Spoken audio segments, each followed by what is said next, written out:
on the road where the hell they learn to drive. Jive turkeys at my job, about to get a cool, cold, mean five. Should've took the day off, might slap my boss. My own damn kids pissing me off, as if I hadn't had enough. Chipotle fuck my goddamn order up. I'm fed up, I'm fed up, I'm fed up. I feel like slapping a nigga today. Whoa, whoa, whoa. I feel like slapping a nigga today. Whoa, whoa, whoa. I feel like slapping a nigga today. Whoa, whoa, whoa.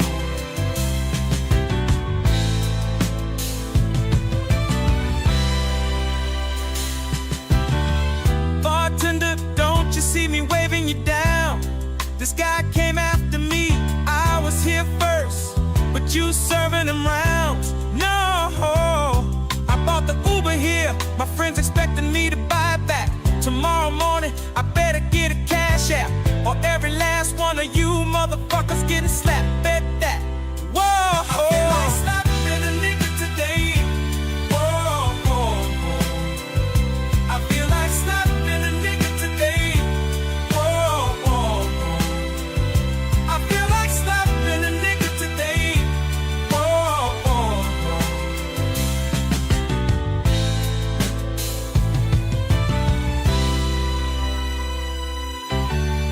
Woke up this morning with these thoughts in my head. The world would be better off if I just stayed my ass in bed. Whoa, I feel like slapping a nigga today. Whoa, whoa, whoa. I feel like slapping a nigga today. Whoa, whoa, whoa. I feel like slapping a nigga today. Whoa, whoa, whoa.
Hey, everybody, welcome to Noir Bar Live from the Chase District of Noir City in the year of our Lord, 1942. As we can all see from our kind of brand new at this point, Vita Ray technology, trademark, powered, hyper-accurate mantle clock. It's exactly 11:30 p.m. Eastern on the dot. So come on in, grab a drink, put your drink orders in, get comfortable for a late night, laid back time of banter, booze, broads, and bullets. And joining me, I'm Paulie, and joining me at the bar tonight is Sam. Sam, how are you? I'm all right. I've got the world's best crick in the neck from sleeping funny because I'm a fucking old man now, apparently. But apart from that, I'm good. How's yourself? I got a crick. I remember my friend asking me. He was from Georgia. He said, "You mean a sore neck or a stream?" He requires context. Yeah. Those you don't know. Yeah. A creek. Southerners is weird. It's okay. I got love. Yeah. So anyway, how's crick in your neck? That's about it. Yeah, that's my chief complaint. You know, there are many, but who wants to listen to that, Polly? I asked. I wouldn't listen to that.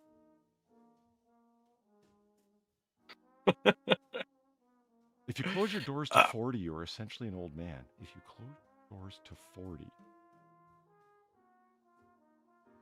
What? If you're close to 40, you are essentially an old man. Where did the doors come into it, Polly? Hold on. I've already minimized chat. Well, that's not a good sign. No. Well, shut up. I didn't exactly have everything ready when I started the stream. It's fine. That comes as a surprise to nobody, mate. If I'm being honest, I think people at this point just expect this to kind of just happen. It coalesces. I am insistent that at some point I will actually be proficient and semi-professional at this. I don't know when it'll happen. I make no promises. There's no age guarantees, no calendar statements of any sort. But somewhere, it'll eventually happen. Do you ever have anything ready? I sometimes have some things ready. Another successful start. Shut up! Remember when I was on that iced tea kick and I was starting the stream with shut up? I just... Yep. For those who don't know, Ice T, yeah, he starts a lot of his interviews that way, and I just thought, oh my god, can you imagine being a musician and an actor, and you've gotten to a point in your career where you could just start interviews with, yo, shut up, this is Ice T. Like, I mean, fuck, that's just living life well.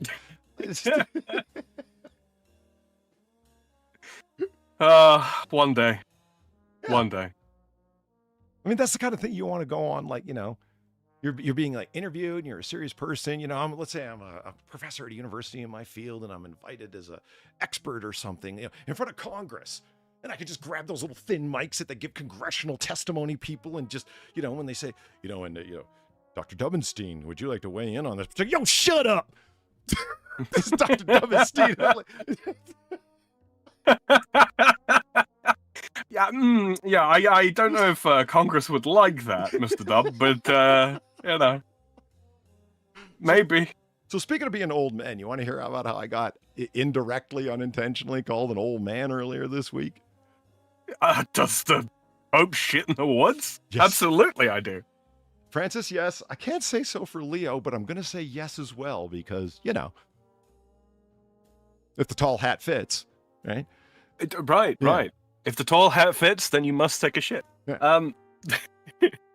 In the woods, no less. Yeah. You know why Leo's good people? Why is Leo good people? Because he's American, and he was born on the best of all days to be born. Friday? My birthday. Oh, fair enough. Yeah. Which was kind of a fun thing to realize. So me, Nas, and the Pope. Weird. Okay. Did Nas convert to... Yeah, something tells me Nas will be convert to Catholicism, but, you know, whatever. You never know. I'm sure, you know, like the odds are, you know, is somebody born on a particular day, whichever one? Because isn't that odd? No, it's not really that odd. The odds are actually pretty good. They're 1 in 365. Yeah, it's like 1 in 365. You know what I mean? Those are there is no sweepstakes with odds that good because they wouldn't make any money. So, you know, no, the odds are pretty fucking good no matter what. Of course, the odds aren't actually 1 in 365. You know, they're more likely people are going to be born like, what is it, like July through October, due to, you know, people having fuck all else to do in the winter. Yeah. Emphasis on fuck. It's the odds are actually much rarer. It's like if you were born at the same time of day as someone, because at least, you know, the numbers are a little more stretched out. But so in any case, the thing that made me feel like an old man earlier this week, somebody was setting up like, and this doesn't make any sense. Okay. I'm not trying to say that it does, but I didn't get into an argument with the guy just because whatever, bro. There was, this group thing that was being set up so everyone could communicate with everyone. Okay. And the guy doing the setup is 21 years old. Okay. And he goes, oh, so he goes, we definitely need you in this, Mr. Dubbenstein. And I was like, okay. And he goes, do you have WhatsApp on your phone? I'm like, no. And I told, and like, as my dad would say, it's got the additional feature of being true. You know, I was like, no, not at all. And I said, I also, I don't do social media on my phone. Not really anyway. No X, no Instagram, no nothing on my phone like that. And he goes, oh, okay. And he goes, well, okay, you should get WhatsApp because WhatsApp's pretty secure.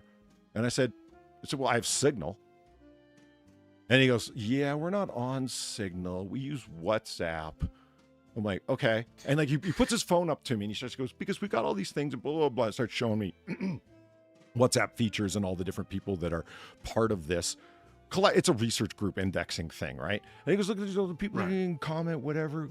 And I said, did you guys ever think of doing a Discord thing? Like when he's showing me like the rooms and so on, it's like, seems like this would be facilitated by a Discord server better than it would a WhatsApp communication post, where if somebody closes the conversation, it's over. Again, it just seems like it would be facilitated by a Discord server a little better. And I think we're all here and we all know Discord, or at least have an idea of how it works, right? He looks at me and goes, well, you know, not Discord. That's a little old school. I mean, it's usually only older guys. What? He said, it's usually only older guys.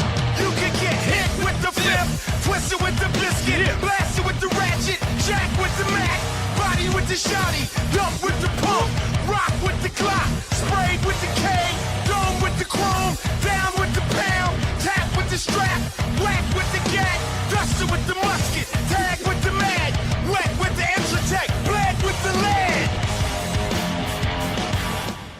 It took so long to do that, and I'm irrationally proud of it. It just turned out really well.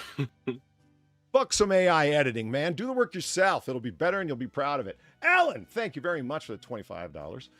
Greatly appreciated, sir. Polly, forgive me. I have been out of the loop. What is up with the AAA? Well, let me begin by saying, Alan, thank you very much. What is up with the AAA?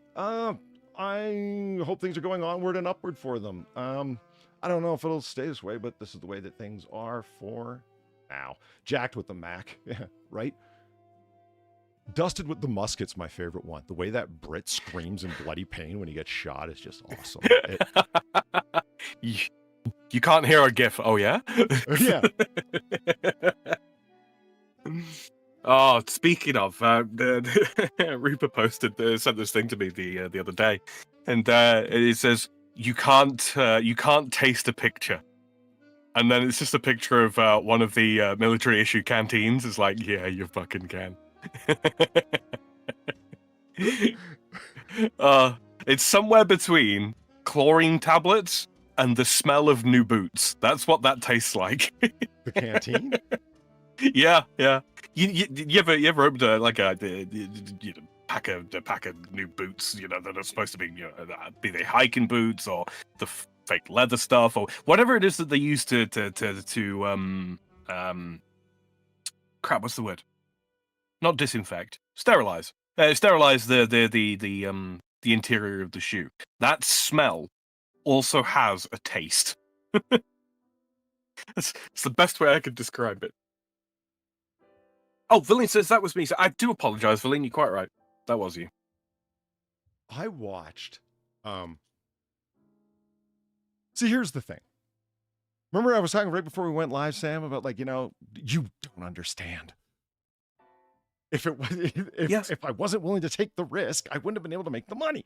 In that exact same way, I'm watching videos of Marine boot camp recruits meeting their drill instructor for the first time, and these are like VHS videos from the 1980s. And I'm watching these, and I'm thinking, I miss my calling. I would have been a great drill instructor. Because they need to go from yelling like a fucking maniac to speaking calmly, back to yelling like a fucking irrational maniac in a moment's notice, and yelling about something that doesn't even fucking matter. But totally fucking sounding like you believe it like is the beginning or the end of everything, whether this person gets it or not. Do you understand me, recruit? You're referring to this floor as a deck from here on out. That's not a window. I'm telling you, it's a porthole, son. A porthole. Like, that could be me. I could have been that guy. But here's the thing. I never would have survived that treatment to get to the point of being the drill instructor. See the problem? They're gatekeeping my girl boss, chat. He could have been a contender. He could have been somebody. There are points where yes, when they cussed, it bleeped. There was a sound where it was an honest just 3 minutes of beep as there was a red-faced man screaming in the face of some scared 17-year-old kid. And I'm like, that could have been me. I just... Both sides of it, though. Yeah, right? One guy had the funniest comment. Like, it was the top comment at like 4,000 likes on it. It was like, I understood about 5% of what he said. I would have been fucked. Yeah, the way they're talking is a little, I don't know, Marine-y? It's quite core-like? I don't know what to describe. It's their own little style of talk, and the responses were pretty funny. You could tell it was like veterans coming in where it's like, dude, it doesn't matter. You just scream, sir, yes, sir, whenever it sounds like they've asked you a question. And then Accurate. Yeah. Accurate. And the next guy was, you figure out what they're saying by about the second day. I'm like, okay. It was just great. It was just, yeah, it could have been me, man. Let me hit this. He was speaking in NCO. Very true. It is a language unto itself. Boom! Gutter and Berdingle, thank you very much for the $10. Polly, how you doing? I'm doing pretty good, actually. I sent you a mini to check out in your Twitter DMs. Glad your bar is back open regularly again. Last Friday, my chat might have been a little messed up. Alcohol. Oh, my alcohol might have been involved. It says might if have been involved. It's like, okay, might have been involved. Is there any alcohol involved tonight? Sounds like there might be. I hope there is. If so, good on you. I got a bottle of Maker's 46 for Christmas, Sam. I'm enjoying that right now. Huh. Yeah. It's not bad, not bad. Regular Makers, but finished in an extra aging of French oak. Nice. Yeah. Doc, thank you very much for $15. Congratulations or condolences on your recent departure, Polly Bob. I look forward to seeing what you do next. Drink ridiculously? Yeah, it's going to keep on happening. Congratulations or condolences. Well, thank you very much, Doc. I greatly appreciate it. You are always welcome here, I think. Yeah, no, I'm kidding. Yes, you are. Yeah, we need medical staff on hand. Yeah, someone usually goes down at one of these things, so, you know. Mm-hmm. And not because of the pound. No. Nobody here knows they're rocking it. VH Taylor? Really? It's a little spicy. Yeah. A little spicy. So yeah, Sam, what do you think of the idea that only old men are using Discord? First of all, fuck the people that say that. Second of all, how dare they? Third of all, if that was the case, why have there been... No, never mind. I'm leaving that one alone. I'm not delighted. I'm not delighted by this by these comments. I'm not. But also, Discord really, like a lot of people, you might assume that it's a voice, it's like a voice chat application. It really isn't. It's the next logical step from IRC. is what it is. It even operates like IRC. It looks a little bit like IRC with the way its text channels and all that kind of shit are set out and all that kind of thing. I've tried. I don't know. Like the shared Snapchats that I see people using, it's like you guys would be infinitely better served by a Discord server. I just don't think you understand that.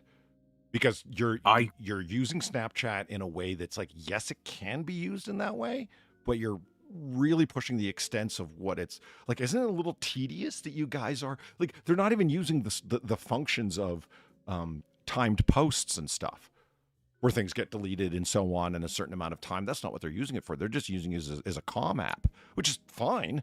But you guys all have a shared group where it's all together, and it's like, yeah, but we can share pictures and videos and every other damn thing there. I'm like, right, is this starting to sound like something we all know of? How about when you can see people when they're live? Well, yeah, if you click on their name, how about just having them as all part of the same server, and then they can join the,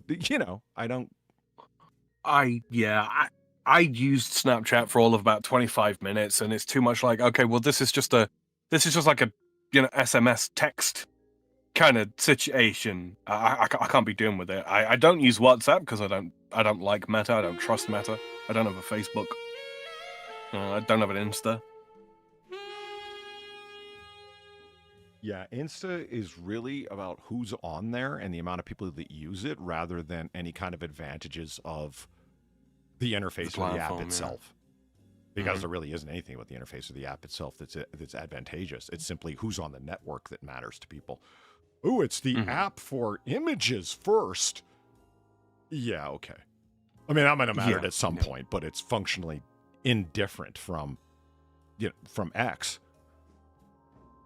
You can go IG Live, you can go Twitter Live, you can go Facebook Live. Like, in that regard, they're all identical functionality now. Yeah, but Twitter's dark mode is, or X's dark mode is better than anything I've seen Instagram come out. I just I don't like Instagram. I don't like it. Dark mode as in it's owned by Meta. Your screen version? Yeah. Like there has been a couple of sort of, I suppose you could call them studies done on, does dark mode actually reduce eye strain? No, it doesn't. At the same time, glaring bright light when I'm up at night. Holy shit, Polly. What? I'm a lyricist and I was priorly unaware. The bright light at night? Are you fucking serious? that was your rhyming prowess on display, was it? Hey, better than fucking 99% of fucking mumble rappers out there. Well, I think we can agree on that. Well, of course we can, but that's low bar, my friend. See what I did there? Low bar. Like that. A low bar? A low bar? We're doing a bar. Got the parallels never stop. Buck. No alcohol, just multitasking at the moment. Speaking of alcohol, I did get a bottle of cast strength. I'm assuming you mean cask strength Blue Note. I highly recommend it if you stumble across it. Stumble is probably exactly how I'll come across it, but okay. I mean, if you're not stumbling before you come across it, you probably will be afterwards. Yeah. Very true. Doc says, unaware that you have a talented tongue, I fail to believe this. I appreciate your vote of confidence, Doc.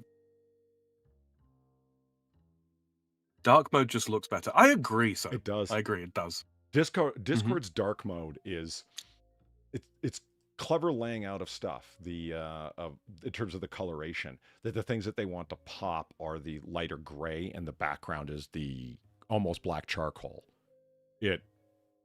And then the text itself is actually not even close to being white. It's almost gray. It's just you can't tell from the background. It almost looks like it's blazing white because it's so high contrast to everything else. But it's very low, feels like low eye strain. I hear you. Okay, maybe it's not actually low eye strain, but man, you want a fucking flashbang of a wake up? Turn it back on to light mode for a second. Jump on Wikipedia first thing after you wake up.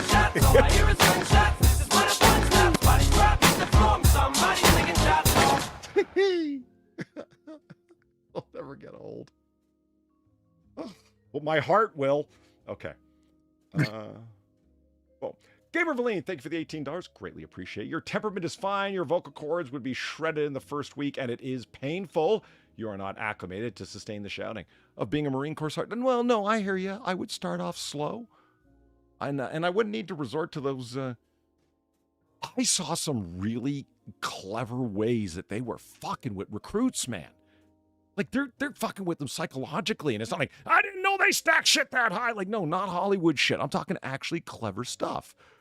It's like, you know, and I didn't know you could be, I thought saying anything back to a Marine sergeant, a drill sergeant, would be your death.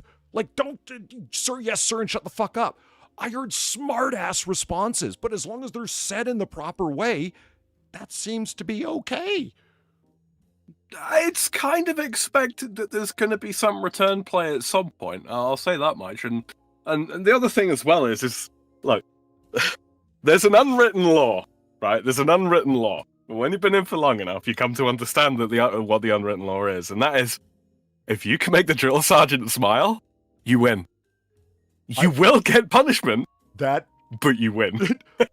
That's sort of explained part of it. Like, the smart assery, like I don't mean smart assery in the sense that they were saying things that were insulting. It's, if anything, they were the butt of the joke, right? Yes. But it's saying anything other than, sir, yes, sir, I'm trying to get this right, sir. Like, you know what I mean? Anything other than complete acquiescence would be met with a punitive response, a punishment. It's like, no, that's not what I saw. It cuts in when he's yelling at him, and it's like, and why are you standing on top of your trunk, recruit? And he goes, because I screwed up, sir. And he goes, how did you screw up, recruit? I want to hear details of it. He goes, I was asked to clean off my rack, and I didn't call it a rack, I called it a bunk, and then the drill sergeant lost his mind. And he goes, your drill sergeant, what? He lost his mind? He lost his mind? Are you trying to say I lost my mind? He goes, sir, yes, sir. He goes, no, I didn't. I lost my damn mind. You get it right, recruit. I lost my damn mind.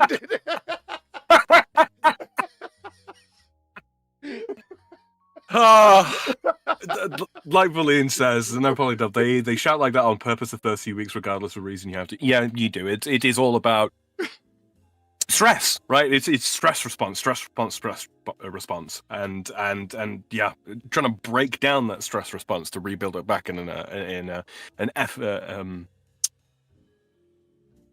fuck, how would you say that? What? With efficacy. To build back after breaking down a stress response. What? An efficacious stress response? Would that be right? You mean a high degree of effectiveness? Or what? Yes. Yeah. Efficacious works. Mm-hmm. Yeah, efficacious. Mm-hmm. Or at least with the effect, with the intention of being highly effective. Efficacious. Yeah. Fuck it. Moving Reaper, on. I thought about you a number of times while I was watching that, because it's like, I know not Marine Corps, but I'm thinking like, would you be laughing while watching this with me? Or would you be like, what are you doing? Turn this off. This isn't funny, Polly. Like, or like, what would be, I don't know. I was having sat there and watched a couple of things like that with Reaper. No, it's a lark. It's absolutely a lark. It's so much better when it's not you. I thought was real. The part that sticks out in my mind the most was the drill sergeant telling them, you may have heard it called this, but from now on it is called this. The bunks are now racks. The windows are now portholes. The floor is now a deck. You got that? Like, after every single thing. And, sir, yes, sir, you may have heard it called the ceiling. It is no longer called the ceiling. You got that? Yes, it is now referred to like, oh, wow. It just went on and on and on. And it's like, I was expecting him to say, I'm going to point at some things now. Recruit, I want you to tell me what I'm pointing at. You understand me, boy? Like, and it's just, no. And Reaper, you can say like, oh, you didn't got enough authority in your voice. I'm trying my best not peek out the mic. So I wasn't even looking at the levels. I'm doing a weird stage fake yell. You know what I mean? Like, trying to sound like I'm yelling, but not actually be yelling into my mic because no one wants to hear that. Yeah, and them dudes, well, man. Some people I basically watched 2 hours of neck veins. You know what I mean? Like, okay, now it is now canonically referred to as neck veining. I like that. I say we take that. I say we appropriate that. That's good. What What do you reckon, Reaper? what I thought was interesting is I can see very rapidly how racism past a certain point might crop up in the military, but also gets broken down rather quickly. When you're a drill sergeant, your recruits are black. When you are a drill sergeant, you're Asian and your recruits are white. All that seems like it would evaporate in meaning rather quickly, because there's we're all fucking of the core here. There's a real serious vibe of that. You know what I mean? I don't know. That's what I was getting watching it anyway. You see how they develop the esprit de corps. You see how the unit pride begins, at least from a distanced, unexperienced observer. It's like, yeah, I could see this. You're outside of the Brotherhood. You just don't get it. Yeah, if you haven't been through that, and oh man, the one recruit that he was walking, but it was so fucking funny. I can't did not want to go in there and laugh at recruits. That was not my goal, right? Watching these videos, but some of them were legitimately fucking laugh out loud funny. One of the recruits is running, and the drill sergeant is walking beside him, and not walking at a fast pace. It's just one guy's doing the kind of like running motion. He's got the arms going, and there's only 1 foot on the ground at a time, and he's like, I'm walking at the pace I would with my girlfriend in the park. She's not that big of a person. She's got small steps, and I'm keeping up with you, recruit. Does that make any sense to you?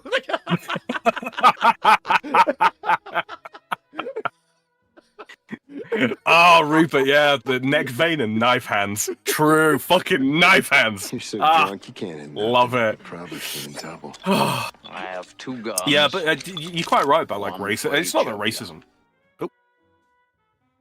Oh, 2 guns, 1 for each. Gamer Valine, basic training. The funniest part, you can't laugh.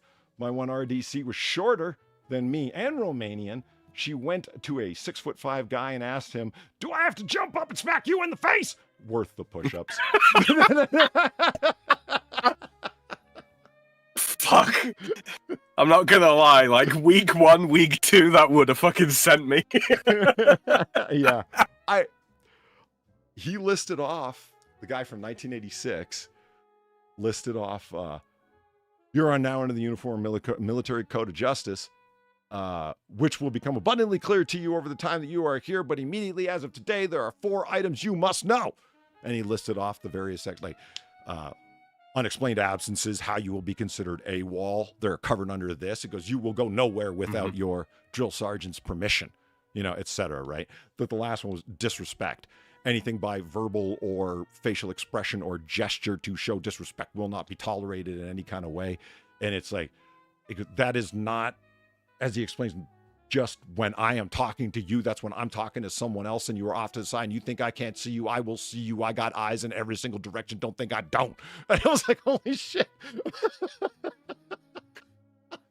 I've got a feeling that I would get caught peripherally doing something that it's like, how the fuck can you see that far to the side of your head?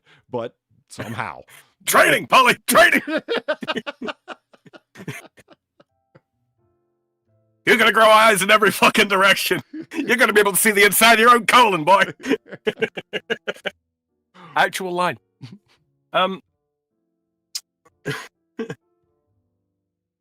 We had a guy in basic who looked like a Klingon from the original stuff. No shit, really. I'm drunk. So drunk.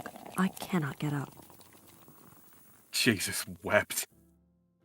Wait, what the fuck did that just say? What?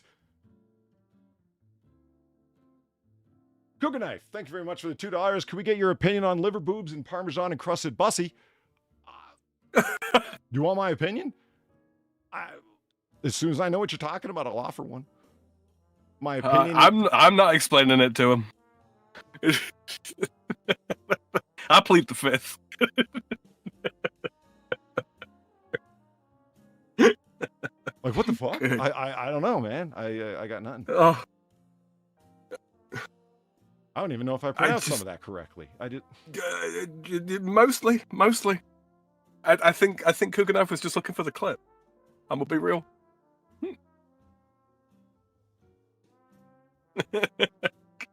Good lord. You people. You people. Hold on here. Oh. Where is... Oh, yourself, you fuck. No. There we are. Boom. No. There we are. You sure? Yeah. Good. Good. Now, I think that's a good segue. Speaking of, fuck was it? Liver boobs. Whatever. It's like, we're gonna Liver boobs, lover boobs, laugher boobs. There we go. Sam shared the screen with you. All right. Let's load in here. Speaking of liver boobs, let's look at 35 iconic street foods everyone in the world must try. Fuck yeah. Why? Because we never finished this list off, and I wanted to. This is the Palermo Sicily sandwich, which is a spleen on bread. So liver boobs, it brought it to mind. It's in the general area, I suppose. Pani Gemosa. Can't say I've ever had it. It's almost exclusively found in the Sicilian capital, Palermo, where it is mostly sold in the main markets of the city. Its name literally means, quote, bread with spleen in Sicilian, and is made by boiling chopped calf's lung and spleen before frying it in lard, then nestling it between two slices of a soft white bread called besteda that is flavored with sesame. When served Burger bun. What's that? Burger bun. A burger bun. Yeah. Oh, flavored with sesame? Yeah. Well, how do you know that it doesn't have sesame paste inside of the dough and those seeds on top are just extra? Ooh, you see what I mean? That would be good. That would be good. Yeah, it's funny. I was Let me write just that speaking down. of I'm military experimenting. things. I was just watching some of Steve 1989 doing the MRE reviews earlier today, Mm. and he got a 2024 MRE from Spain that had more components in it than I've ever seen a single MRE have in my life. By the time he had laid it all out, it looked like a fucking 2-year survival kit. It was just unfucking believable. And one of the things was hummus with tahini and sesame paste. And I thought, hey, But- that sounds like it'd be really good. I mean, that's just hummus, though. Not necessarily. But it is. If it was crushed chickpeas and crushed red pepper, it would also still be hummus. No, I don't know as I agree with that. Why? What's the essential? Also, but is it the tahini sesame or and the tahini sesame- that's missing? What's the critical Well, ingredients here in your mind? Tahini is just sesame seed butter. So, unless they've added sesame seed paste over the top of the I don't know. I would assume because they were I know. listed separately.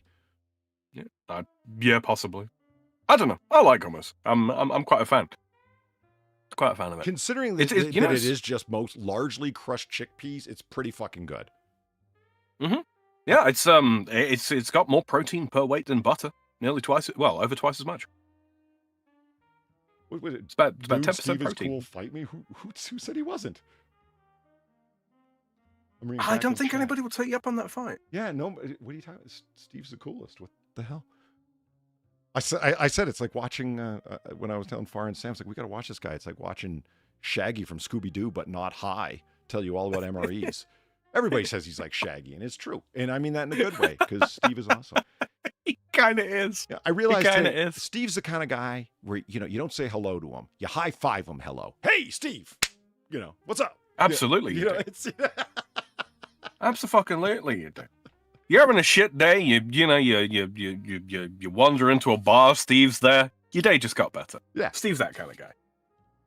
And I actually felt bad for him. One of the reviews he did was from 1990,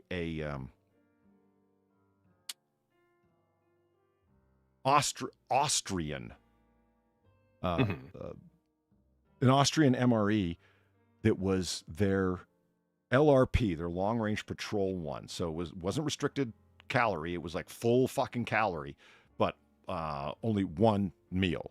because you're going out for a patrol, but you're expected to be back before the end of the day. So long-range patrol. It's like, okay, I get it. Everything in there had spoiled. The only thing that hadn't was the lemonade drink. Every can, every bit of food, and like good for him. It's not like, oh, eat it anyway, Steve. It's like, no, I don't want him eating anything. It's going to make him sick, right? And it's interesting to hear how he knows it's not good by this smell. Or there was a rye bread in a can. Like the Austrians were still giving people canned bread in 1990. That's awesome. Like that's, the last time America did that was like in the 50s, you know, and Austria is still doing it in the 90s. Honestly, like the thing with canned bread is like because I've had it. You know, the outer part of it is not usually all that great, but the inner stuff, the stuff that's, you know, sort of like a couple of millimeters in, that's fine. That's good stuff. Them's good eats. Yeah. Get some chocolate pudding on that shit, you're having a cake. Oh, yeah, that was one of the things. It was a weird pudding that had cornflakes in it, and it had gone bad, too, for the reason that... Oh, right. There's a lot of things that I've learned, like, just so much I've learned from Steve 1989, from his MRE review channel. Meals ready to eat, military rations. For those of you who don't know what the fuck we're talking about, I got to get better at doing that instead of just running off into details. Like, what the fuck are you talking about, man? It doesn't sound like it's interesting, but like Steve 1989... Oh, it's fascinating. Yeah, Steve 1989 is the name of his channel. It's, if you've never watched an MRE review channel, dude, for me, the ones I like the most, and these guys know it because I talk about it, is the history stuff. As you might guess, I love the, it's like a time portal, like eating the past almost. And his channel functions like he has said on times, a mini museum where each video is like a museum exhibit for this is the way that this army at this time, focus on the United States because that's where he's from, that, hey, let's go back to the past. And a lot of it is so edible past its expiry date. They're talking about like the expiry date is meant for when everything within that unit was fresh. Everything. You know what I mean? And there's some things that are going to spoil and go bad. They were never putting cans with liners that were meant to survive 60 years. But some of it is totally edible. Fascinating how if we sprayed it with a non-caking agent, the dehydrated coffee and tea, all they had to do was spray it in the 1940s during World War II to stop it from caking. And that was also a preservative that would have had it lasted perfectly fresh until the day. And that's the fundamental difference between coffee that's spoiled from World War II kits and not, whether it had a non-caking agent applied to it. I'm like, that's interesting. It's a bit of history. It's a bit of food science. Yeah, it is also sort of a sampling in so much, like you get like restaurant reviewers or like cooking channel reviewers and all that kind of thing. If you guys have ever seen Uncle Roger on YouTube, I love that channel. But yeah, it's that, but for MREs, it's good stuff. Yeah, well worth checking out. And I said I've learned so much about just random stuff, different things. As soon as he says, oh, it's got nuts in it, I'm like, oh, that's spoiled, man. Them nuts have gone rancid. Because I only say that because he said it so many times, and now I know if you get a brownie, it's not the sugar, it's not the flour, it's the nuts if they're in there that will have spoiled the entire thing, right? Vegetable fat and vegetable proteins. Yep. But interestingly, so okay, it's animal fats and milk fats, not vegetable fats. Where if you used skim milk, like the cocoa beverage powder, which is really common, if they used low skim milk and then used a vegetable fat, it'll totally be good. 60, 70 years later, it's fine. It's when they used milk fats in it that, oh yeah, that's gone. Any kind of the reason why that dessert with the it was like pudding and had cornflakes and banana chips in it, the only reason it went bad was because of the powdered milk in it. Yeah. And I'm like, oh, right, yeah. The slightest bit of moisture, as you might imagine, causes things to go right to hell. And anything with meat, because, Oh, you know what, Polly? So I'm looking at the stream now because I've got the chat up, right? See what people are saying, because I like spying on you people. Yeah. The stream right now, you should probably actually frame this particular shot of this particular picture. Well, the one that was up before, anyway. It would look good somewhere in the bar. Oh, what, this? Oh no, it was like a black and white kind of river with some mountains in the background. It looked really cool. Yeah, this is what happens when you open the Brave window. It puts up random pictures in front of you. So that looks like the Bay Area, California, unless I'm very much mistaken. Really? I was gonna go like Maine. Oh, could be. Like far northeastern. Yeah, I have no idea. And it's not like it says any. I don't see any descriptions. Oh, anyway, the food. Yeah, what about it? The list of the food.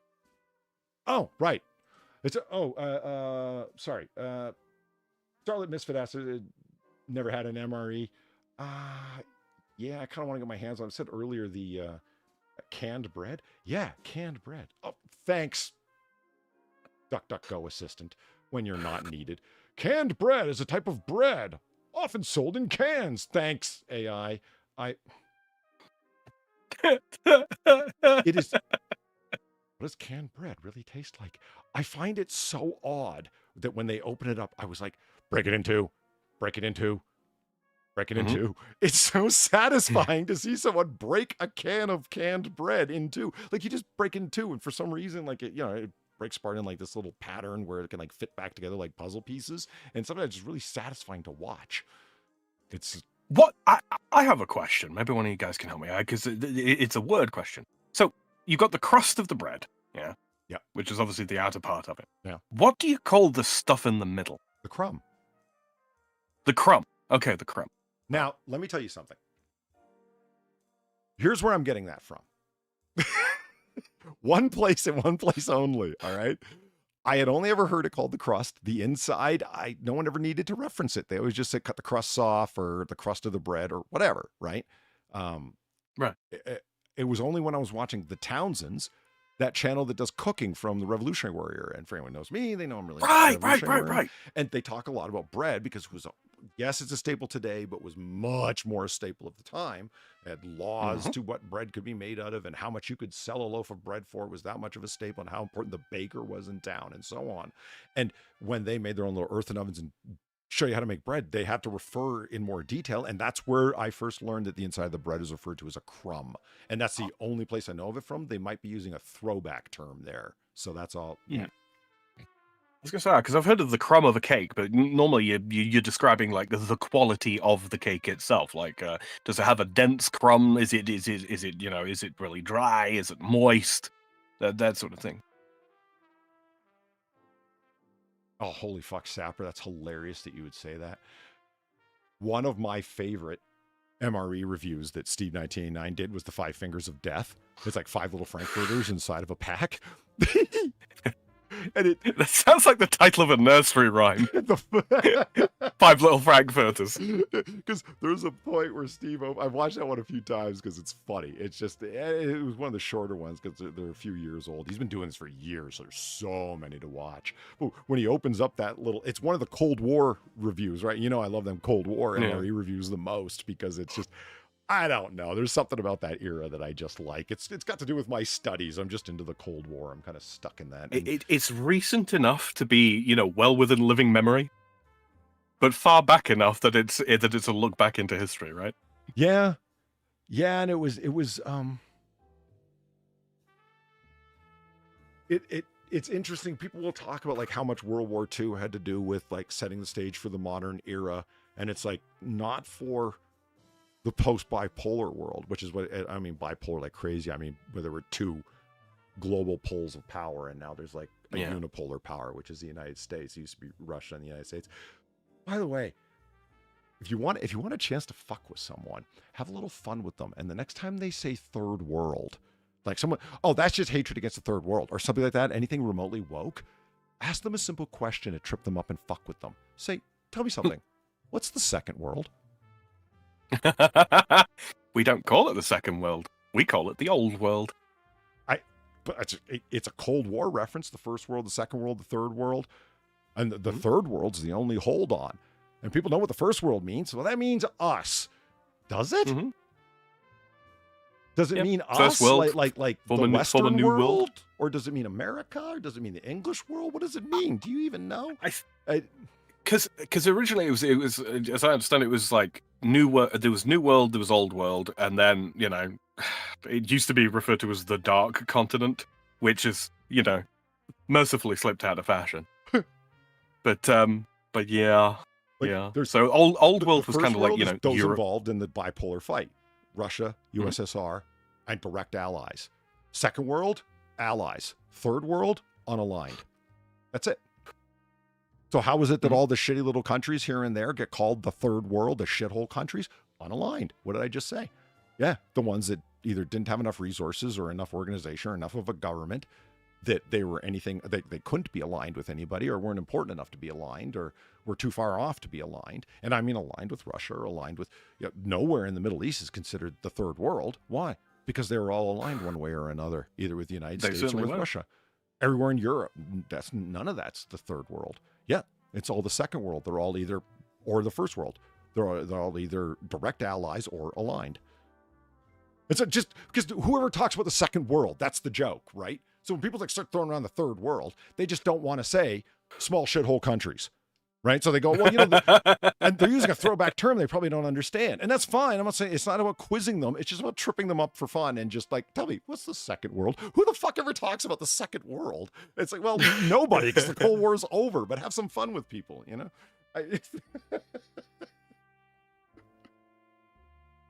Advanced assholery. We love it. Warsaw Pact was the second world. There you go. Aligned folks and so on, right? Given allies and... Oh, man. Look at that. Oh, Deline says something. Deline says something actually important. Not that that's a surprise. I'm just saying. Oh, Sam, we need to get Polly to learn about Victorian bread and their take on weights for bread. That is a good point. We should.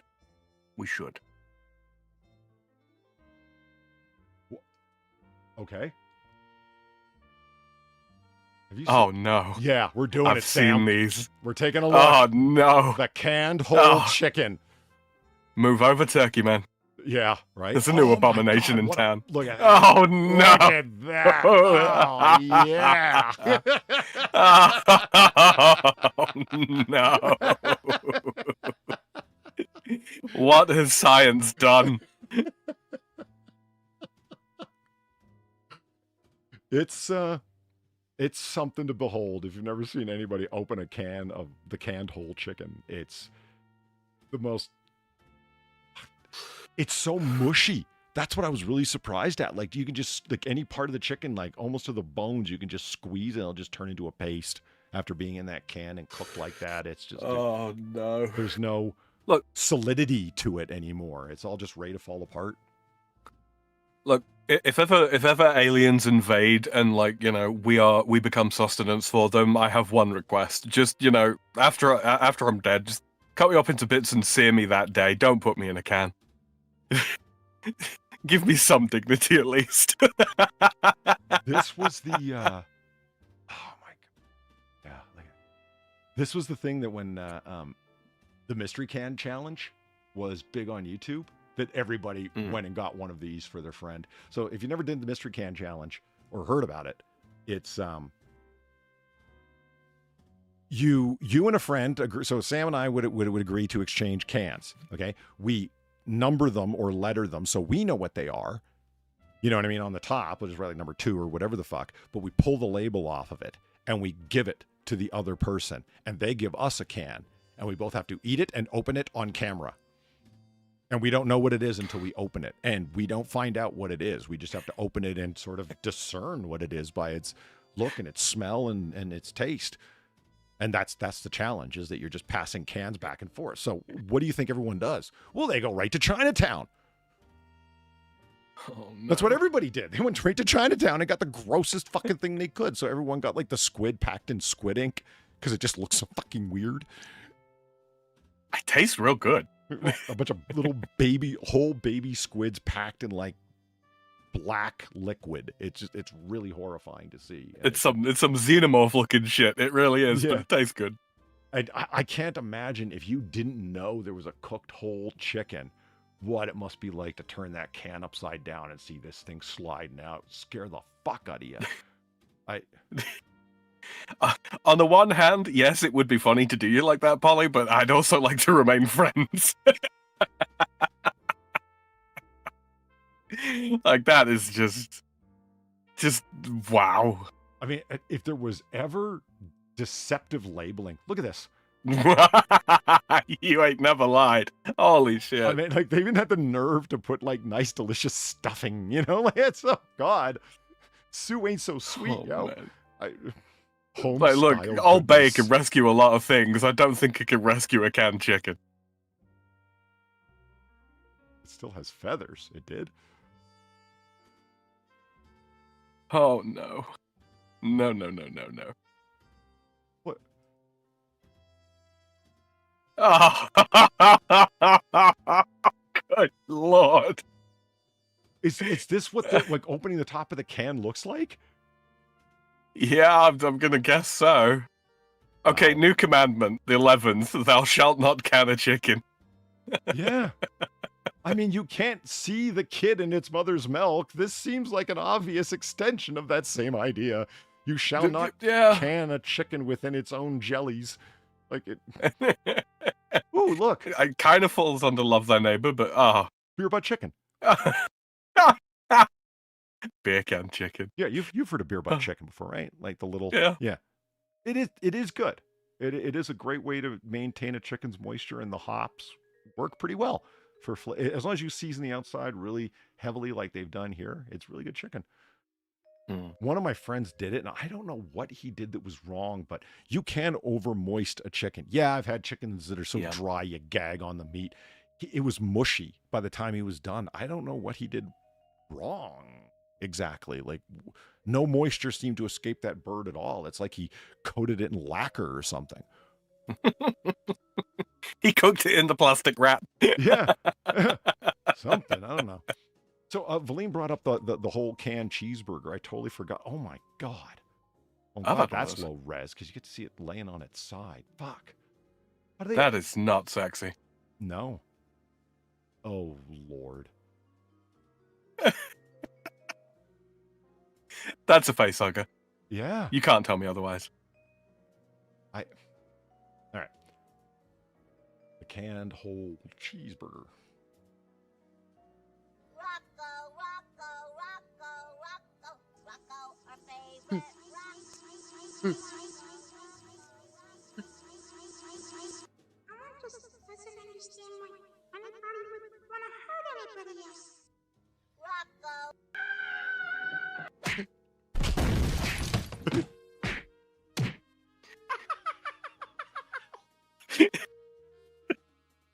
Thank you, Valine, for the $30. Just canned cheeseburger or canned balut from the Philippines if you're looking to get pay, or if you're getting payback. True. Oh, Is that what? Is this from the Philippines? No, what's that? Denmark? DE? Or no, that'd be German, right? Denmark. Deutschland. Deutschland, yeah. Mm-hmm. Trekking. I don't know that word. Manizectin? No, the canned balut was the stuff from the Philippines. Oh God, they make canned balut? Mm-hmm. Like hard eggshell and all? Or just... I couldn't tell you. It is new to me. Oh, my. Yeah. Yeah, that looks like the kind of burger that's going to bite you back. That's some Halloween food right there. Holy shit. Malzit means meal. Okay, so trekking meal. Something of that sort. That really just looks like, I mean, from the top, this looks like, oh, okay, it might be all right. It's just shelf-stable bread. And then, oh my God. Why is it so wet? That's a fair question, isn't it? It is a fair question. Like the top of it looks dry. The bottom looks really wet. Why is it? What's it wet with? Hey, Google, define soggy. It's just this picture. I take it those are pickles that have been pushed to the edge of the burger patty? Yeah. Yeah. I'm disturbed awful. how clean cut the edge of this patty is, you know? Yeah, it's been done with a cookie cutter, right? Right, yeah. Do you have chunky over there, Sam? Or you're not like a microwave culture, so you don't have it? I can't say as I've seen it. I mean, we do have Campbell's soups and stews and such, but... Yeah, that's all it is. It's a Campbell's stew. It's a line of stew that they make. Right. Stews, because they're all different kinds. I never heard of this one, cheesy jalapeno burger, but with bacon bits. I try, but I mean, like beef and beef vegetable and all of the New England clam chowder is really good. I'm just, you know, if you're a bachelor, this is a great way to enjoy stew, because you don't, you know, you're not gonna make. Oh yeah, that's right. That's just great. Getting out the knife and fork to have at the soggy burger.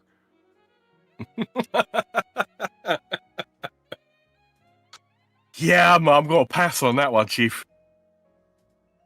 Like canned hamburger meat, that'd be fine. That'd be okay. Yeah, it would. You know what? I don't understand why it isn't that, like canned hamburger patties that are like maybe heavily seasoned. You might even be able to convince me that slices of cheese between them would survive well, but once you get the bun in there and the toppings and everything, that's just stupid. That's just no. Like canned like cheese meatloaf type kind of affair. You cut it into slices, you get your canned bread, you cut some slices off of that, you make a burger your damn self. Yeah. And oh, good Lord. It's really not that hard to have shelf-stable bread off to the side. I've seen enough MREs to know that that's possible. So you buy them as a 2-in-1 kit.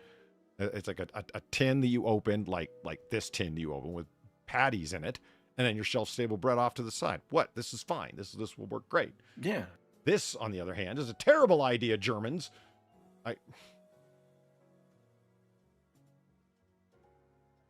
Trekkie burger. Yeah. It is the trekking burger. Oh, Mutter. Wo ist mein Trekking burger?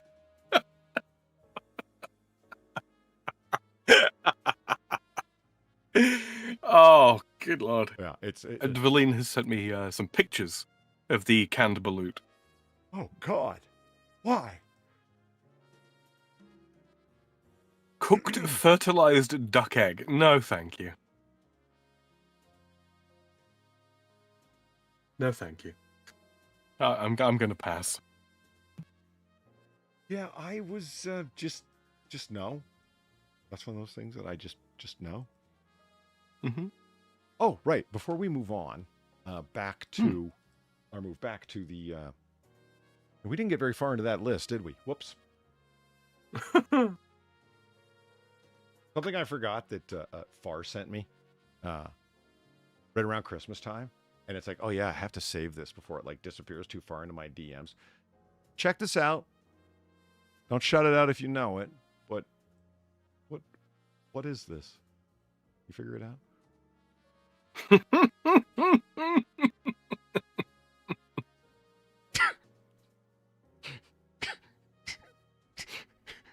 I love the pack of camels so much. You don't understand. It's so fucking funny to me.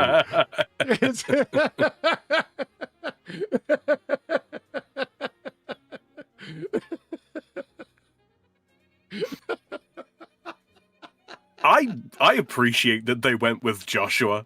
Yeah. I do. Yeah. Like, it's as close as you're reasonably going to get. Exactly. That's what I thought. It's like, I mean, what else are you going to do? Well, outside of like maybe Mexican cola. Hey, Looney Lenny, you see it before? I had never seen it before, so I was happy to get it, man. I love the pack of camels so much. That's just perfect.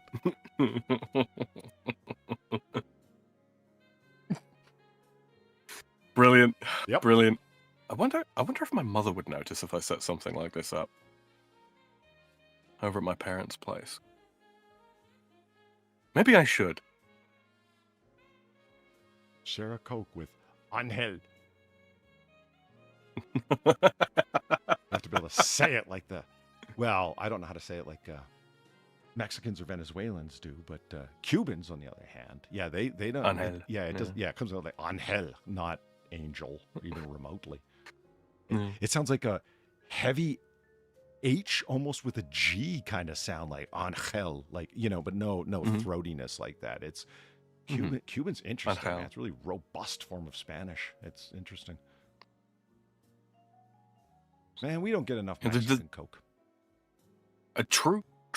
Although I hear that there is still a good solid push in the US for cane sugar in your soft drinks. Yep. I mean, like, you know, that much sugar on the regular is still not the best thing for you, but it's better than fucking HFCS.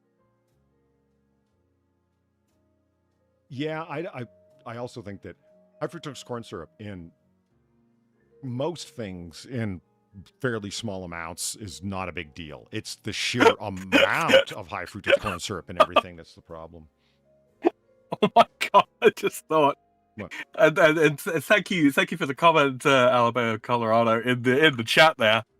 Do you think all of this Coke was made with cane sugar? Were they able to do so? Oh, wow.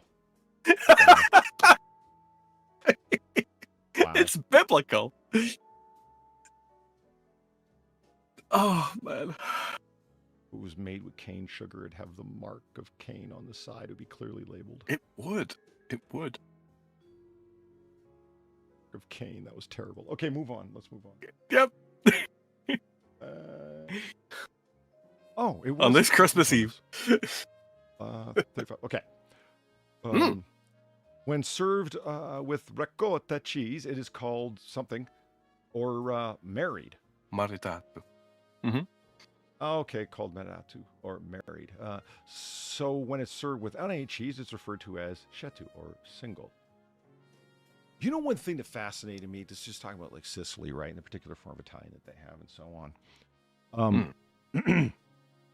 If you ever read The Godfather, the portion of The Godfather where Michael goes to Sicily on the run after killing McCluskey, the entire extended time that he's there, they're talking about Italian wine.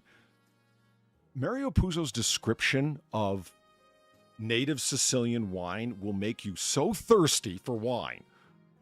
If it doesn't exist, if it was like purely a product of his imagination, which I don't think it was, he had done his research. I think he was referring to something that was there. You know what I mean? That was common to the thing. It's like, you want to get a hold of it. It's where, you know, a lot of Italian wine is Sangiovese. Like it's not a very dark red wine. It's a thin-skinned grape. Sangiovese is a very thin-skinned grape. So any Chianti is made with Sangiovese, the grape. So it's nowhere near what you're going to see in like, it's the other end of the spectrum from Malbec, that kind of thing. Yes. Yeah. A Malbec comes out nearly black. Yeah. Yeah. But the Sicilian wine, the particular grape varietal that they're using on the island, is very thick-skinned and apparently is quite sweet and comes across almost like grape juice.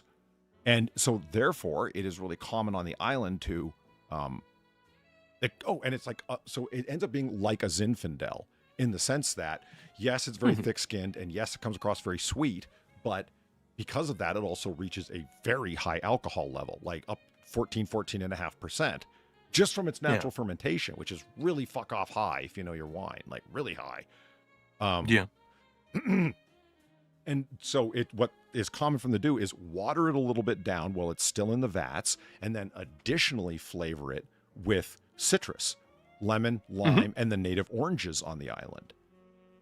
And I'm like, strongly citrus, so it's got a good sour to balance the sweet. Sweet and sour work extremely well together, as everybody knows, right? So it ends up as this like delectable, lip-smacking, even though high in alcohol, delicious grape juice, where it goes to, as he says for Michael, to an American palate, it went down really easy because it just reminded them of grape juice from when they were a kid. And you can't really taste the alcohol, even though it's high, because it's hidden under all this wonderful grape and citrus flavor. And I'm like, it's like a better sangria. Yeah, it's like and having it ice cold is like the best thing in the world, and that, you know, where it's really kind of like uncouth to have it ice cold anywhere else. That's the Sicilian way.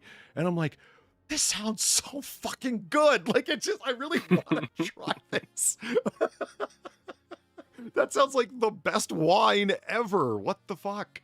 I mean, you get it a lot with you know, where I'm where I'm from, it's I'm from sort of like the south of wine country, or the southern half of wine country, and a lot of the rosé here is because it's quite sweet and quite crisp. Yeah, they do add grapefruit, sometimes orange, sometimes lemon juice to it while it's making, and it does end up being juice like a thin juice, and it's not especially strong alcoholic wise, but on a really hot summer's day, Yeah. you just want something. You want something that tastes good. You want something that's not going to sit too heavy, and it's not going to interrupt your appetite for the late evening meal. It's pretty good. I imagine that it's probably along those same sort of lines for the Sicilians. A lot of wines are really, truthfully, like the way they end up is a product of the environment in which they are made, Right. and obviously consumed. So I imagine it's very much the same. I mean, the closest thing that I've ever had that was like that wasn't a punch, it was actually a wine, would be deliberately citrus mixed Beaujolais. Yep. But that wasn't really dark, rich grape, as you know, it's quite light and thin on purpose, like by design. So it's like, no, I haven't really had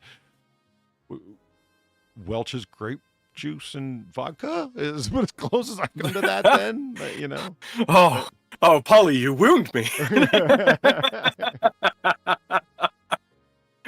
Like, okay, Beaujolais is not exactly the best, but it's still, ouch, man, fuck. Yeah. Sounds fantastic. Like Chateau Mad Dog. I don't know what the hell Chateau that Mad is. Dog. Ah. Palms frites in Belgium. Ubiquitous in Belgium are palms frites, or what we know as French fries. There's been quite a dispute between France and Belgium as to which country invented this beloved delicious snack, but we can say that the Belgians definitely know what they're doing when it comes to fries. Fried twice and served fresh in a paper cone. The piping hot, crispy on the outside, chewy on the inside. How chewy?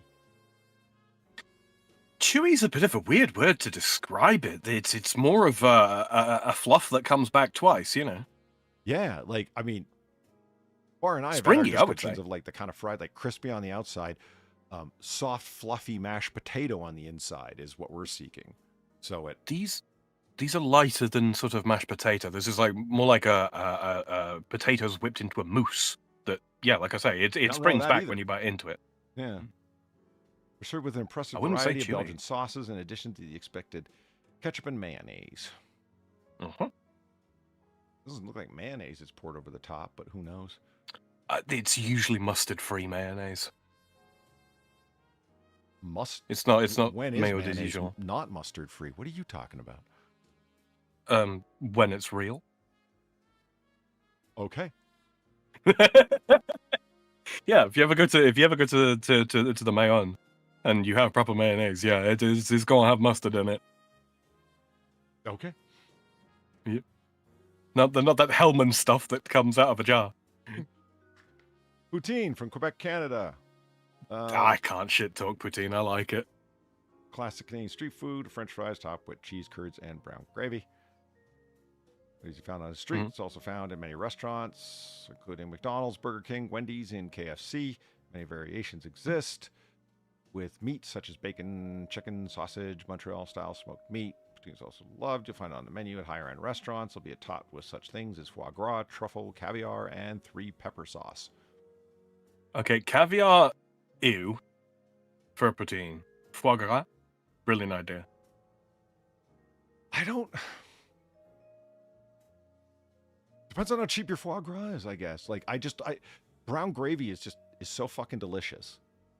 But it's such a strong flavor. I can see it just overpowering, and why would you want to cover up the rich awesomeness that is foie gras? What you could do is you could make a chicken gravy or even a duck gravy instead. That would do it. I mean, Mort's right, like fries, cheese, and gravy. What I think is interchangeable and not a lot of people agree with me is that, like, yes, cheese, but it doesn't necessarily need to be cheese curds. Agreed. The brown gravy and the fries. It's like, I would rather you get the gravy and the fries right than the curds part right.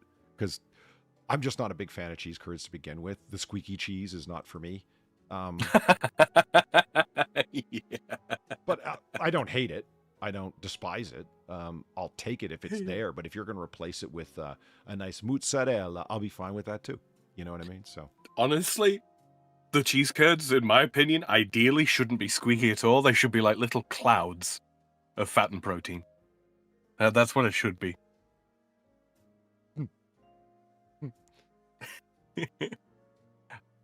Ramen. yeah. Love me some ramen. Believe it or not, although ramen is a Japanese dish, many sources say it's actually originated in China. Doesn't everybody say that about everything Japanese? Well, the Chinese certainly do. I think the Koreans have got more of a claim to it, personally. Well, tell you what. You figure out who originated noodles and then let the Italians know so they can tell you to fuck off. I did. Right? I don't Right? know. It just doesn't matter. No, it really doesn't.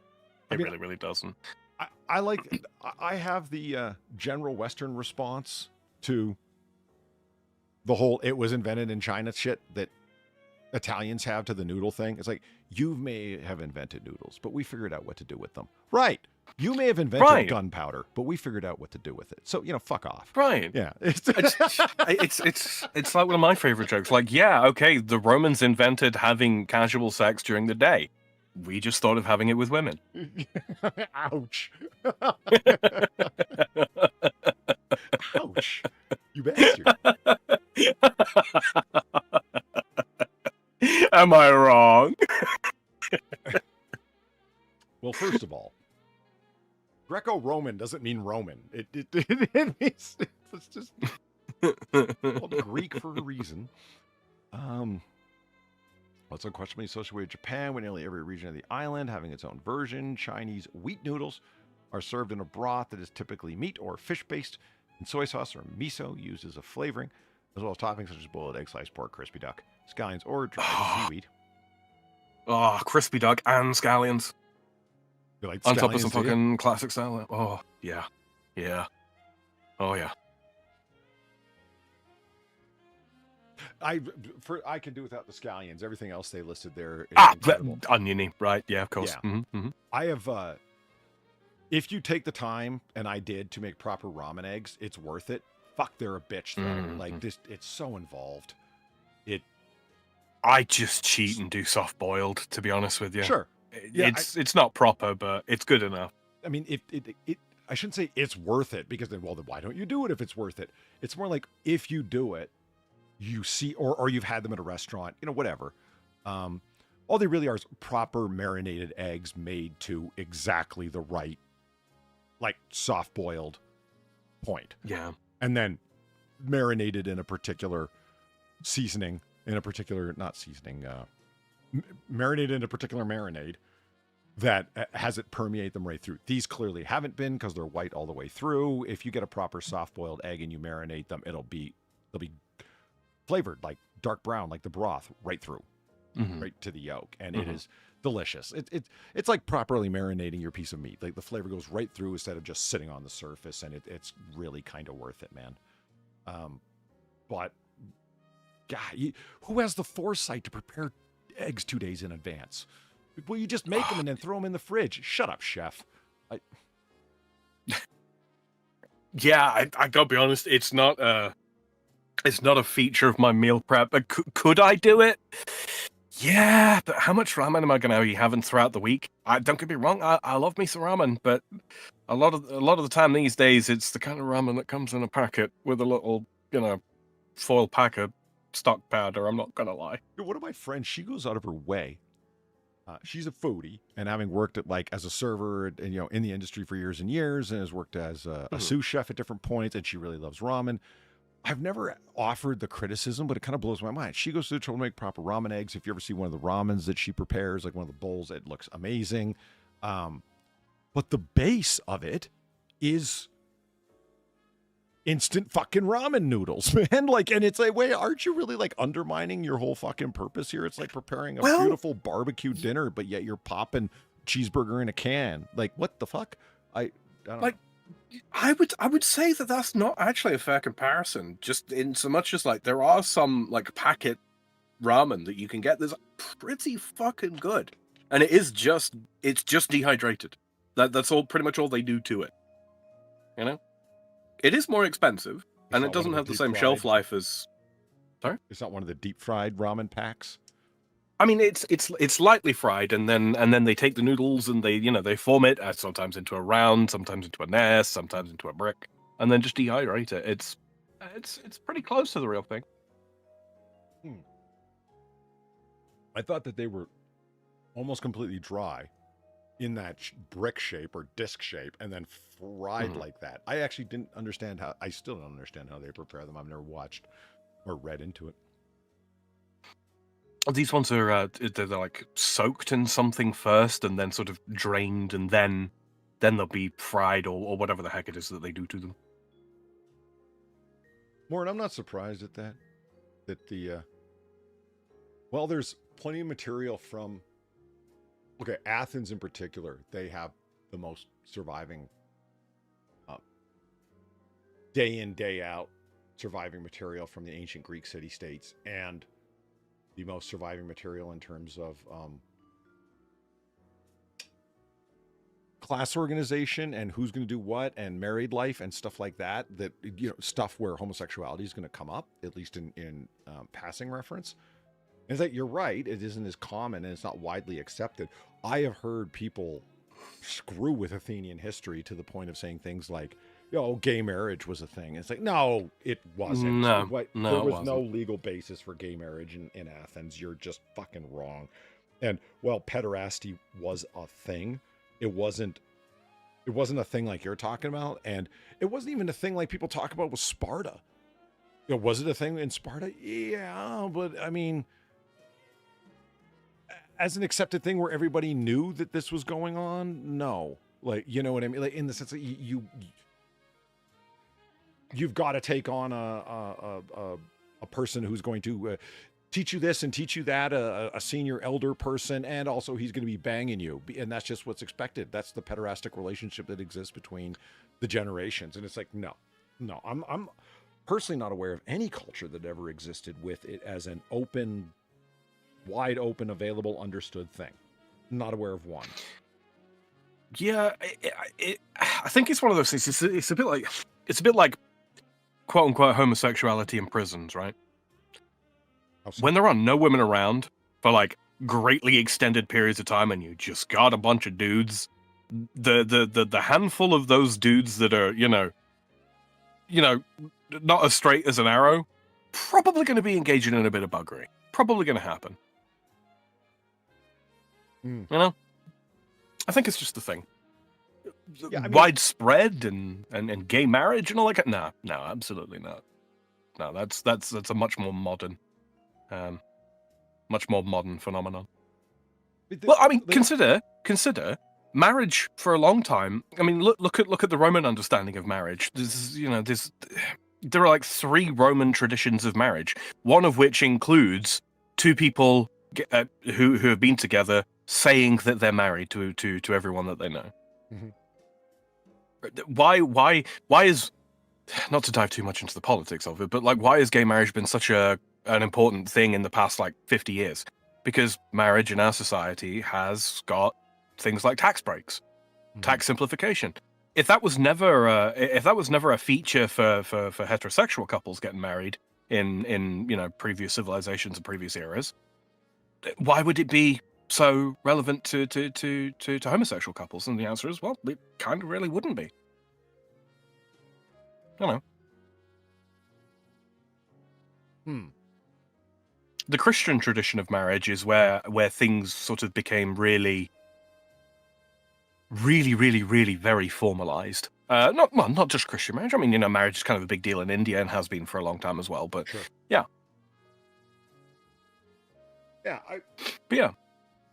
Darksidism. It's a much more how much you're paying for it. Yes, but yes, generally it is a fucking good buy. Old Forester, generally speaking, is a good buy. But the 12-year-old, yeah, absolutely. Old Forester. I don't think I've had Old Forester. Should add it to my list. You good there, Polly? Yeah, I just when you swallow and it just, I don't know, goes down the wrong tube or something. I don't know. I remember one of my favorite books and has been for quite some time. If you've ever read it, or haven't and you're interested, Hagakure, a Have a copy. Book of Samurai Ethics. That's a really shitty description. Leave me alone. It's tough to describe in one sentence. The author, Sunitomo, gets into pederastic homosexual love, but it's not at all what you would think. There's one thing that it's most definitely not, and that is wide open modern gay marriage. Like that, no, that's just not what's being described there. And the pederastic relationship that people assign to Sparta and in sometimes assigned to Athens, it's not like that either. And even for them, it wasn't like that, because that was also, as Mort points out, largely assigned by other people. Yeah, I have no doubt that pederastic relationships existed there, and you don't ever hear about pederastic homosexual relationships existing in Japan, except when you go read original ancient sources that are, I wouldn't be ancient, but whatever, mid classic era, mid millennia, still during the shogunate period, early shogunate period.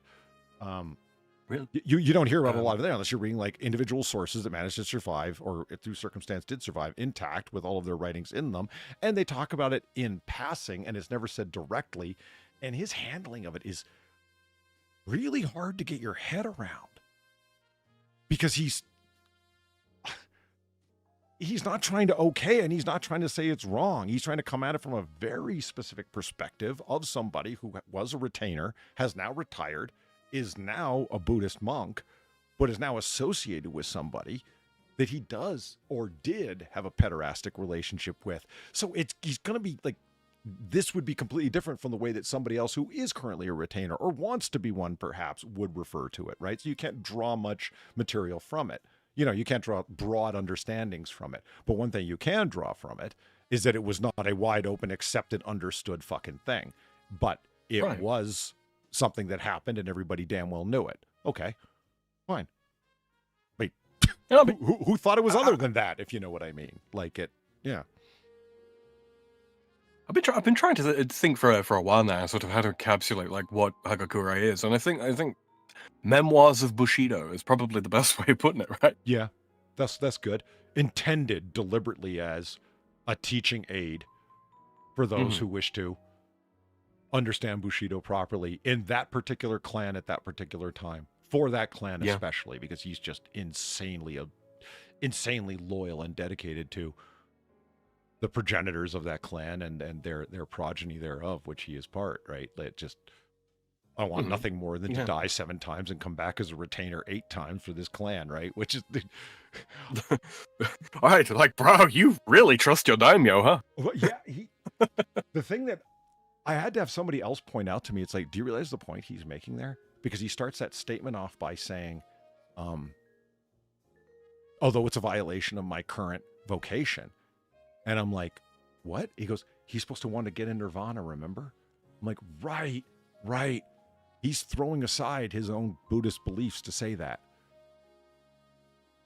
Rather than get into nirvana, I want to come back again and again and again just to be a retainer in this family. That's how much he loves it.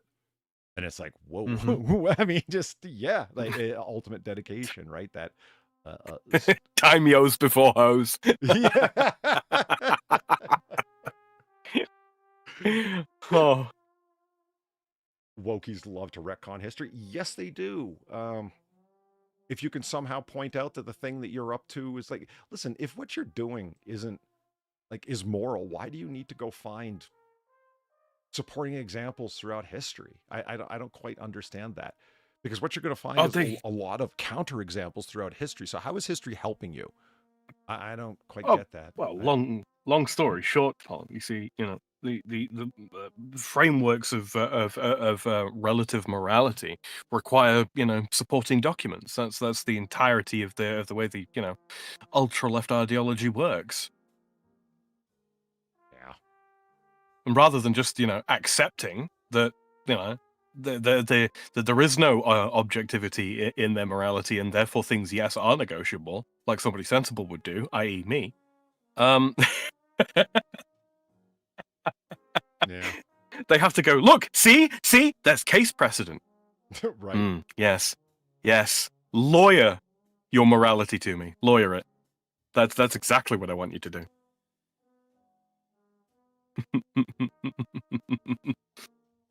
Oh, that does look like a good bowl of ramen, though. It That does. really I'm does. just sitting there looking at this dish. Yeah. You ain't got to lawyer that shit to me. No. I agree. Verdict passed. Shawarma. Ah, shawarma. It is good. I do love a shawarma. It's so fucking ridiculously fatty, but oh my god, is it good? I think you just attributed cause. Yeah, right. Yeah, Well, you gotta say the same thing twice. It's good because it's fatty. Yeah. Uh-huh. What? Yeah. Shawarma is an inexpensive meat dish, popular throughout the Middle East, similar to gyro hero, lamb, chicken, or other types of meat. I mean, I've heard people fucking fight over how to say that stupid word. It's hero. It's hero. It always has been hero. It always will be hero. It's the delicious sandwich-like thing that you unzip and eat the meaty bits. It's a hero. Yeah, I just want to eat it. I don't want to argue. You know what I mean? So it's like, Right. you know, whatever, bro. You know, I'll do the double finger point. Like, you got it. Mm. Like, whatever way you want to say it, man. I don't care. Just make sure you buy me one. Right. It's not kebab. It's kebab. Okay, fine. Just fucking make it. Yeah. Put the fries in the bag, little bro. Yeah. It's kebab, not That is the kebab. only time you'll hear me unironically say that. So make the most of it, you fucks. The question at hand is, are you paying? Once ready, vendors have 2 shaved slices of tender meat off the spit to be served in a wrap, typically on a pita or on a plate. Shawarma is typically topped with ingredients such as hummus, tahini, or ambala, a mango pickle condiment. Oh, pickled mango, yes. That Oh. doesn't sound good. Is that good? Oh, fuck yeah. You've had like have you had like an apricot chutney before? Anything like that? I have had fruit chutneys and they weren't good. So that's just Oh. my taste, you know, so. Mm. It's got the whole like sweet and sour with the fleshiness and the sort of the pectins going nuts, and oh dude, it has to be served with hot like doner or lamb or what have you. Has to be with hot meat. It's not good with cold stuff. I love kebabs, though. Typically, I only have them when drunk. True, it's like me with jumbo slices. I love a jumbo slice of pizza, but hey, the jumbo slice joints as well as the kebab joints are down where the bars are. So, you know, hey, Mm-hmm. stinky tofu. It's kind What? What? Stinky tofu. Well, its unappetizing name comes from its pungent odor. In East Asia, the street snack is still quite popular. Cho tofu, or stinky tofu, is a fermented tofu originating from China, and its preparation varies based on the region or even the person making it. Generally, is made by adding tofu to a brine made with fermented milk, meat, vegetables, and sometimes also has Chinese herbs, bamboo shoots, amaranth greens. Ugh, she's disgusting. Mustard greens and dried shrimp. But thank you, Sam.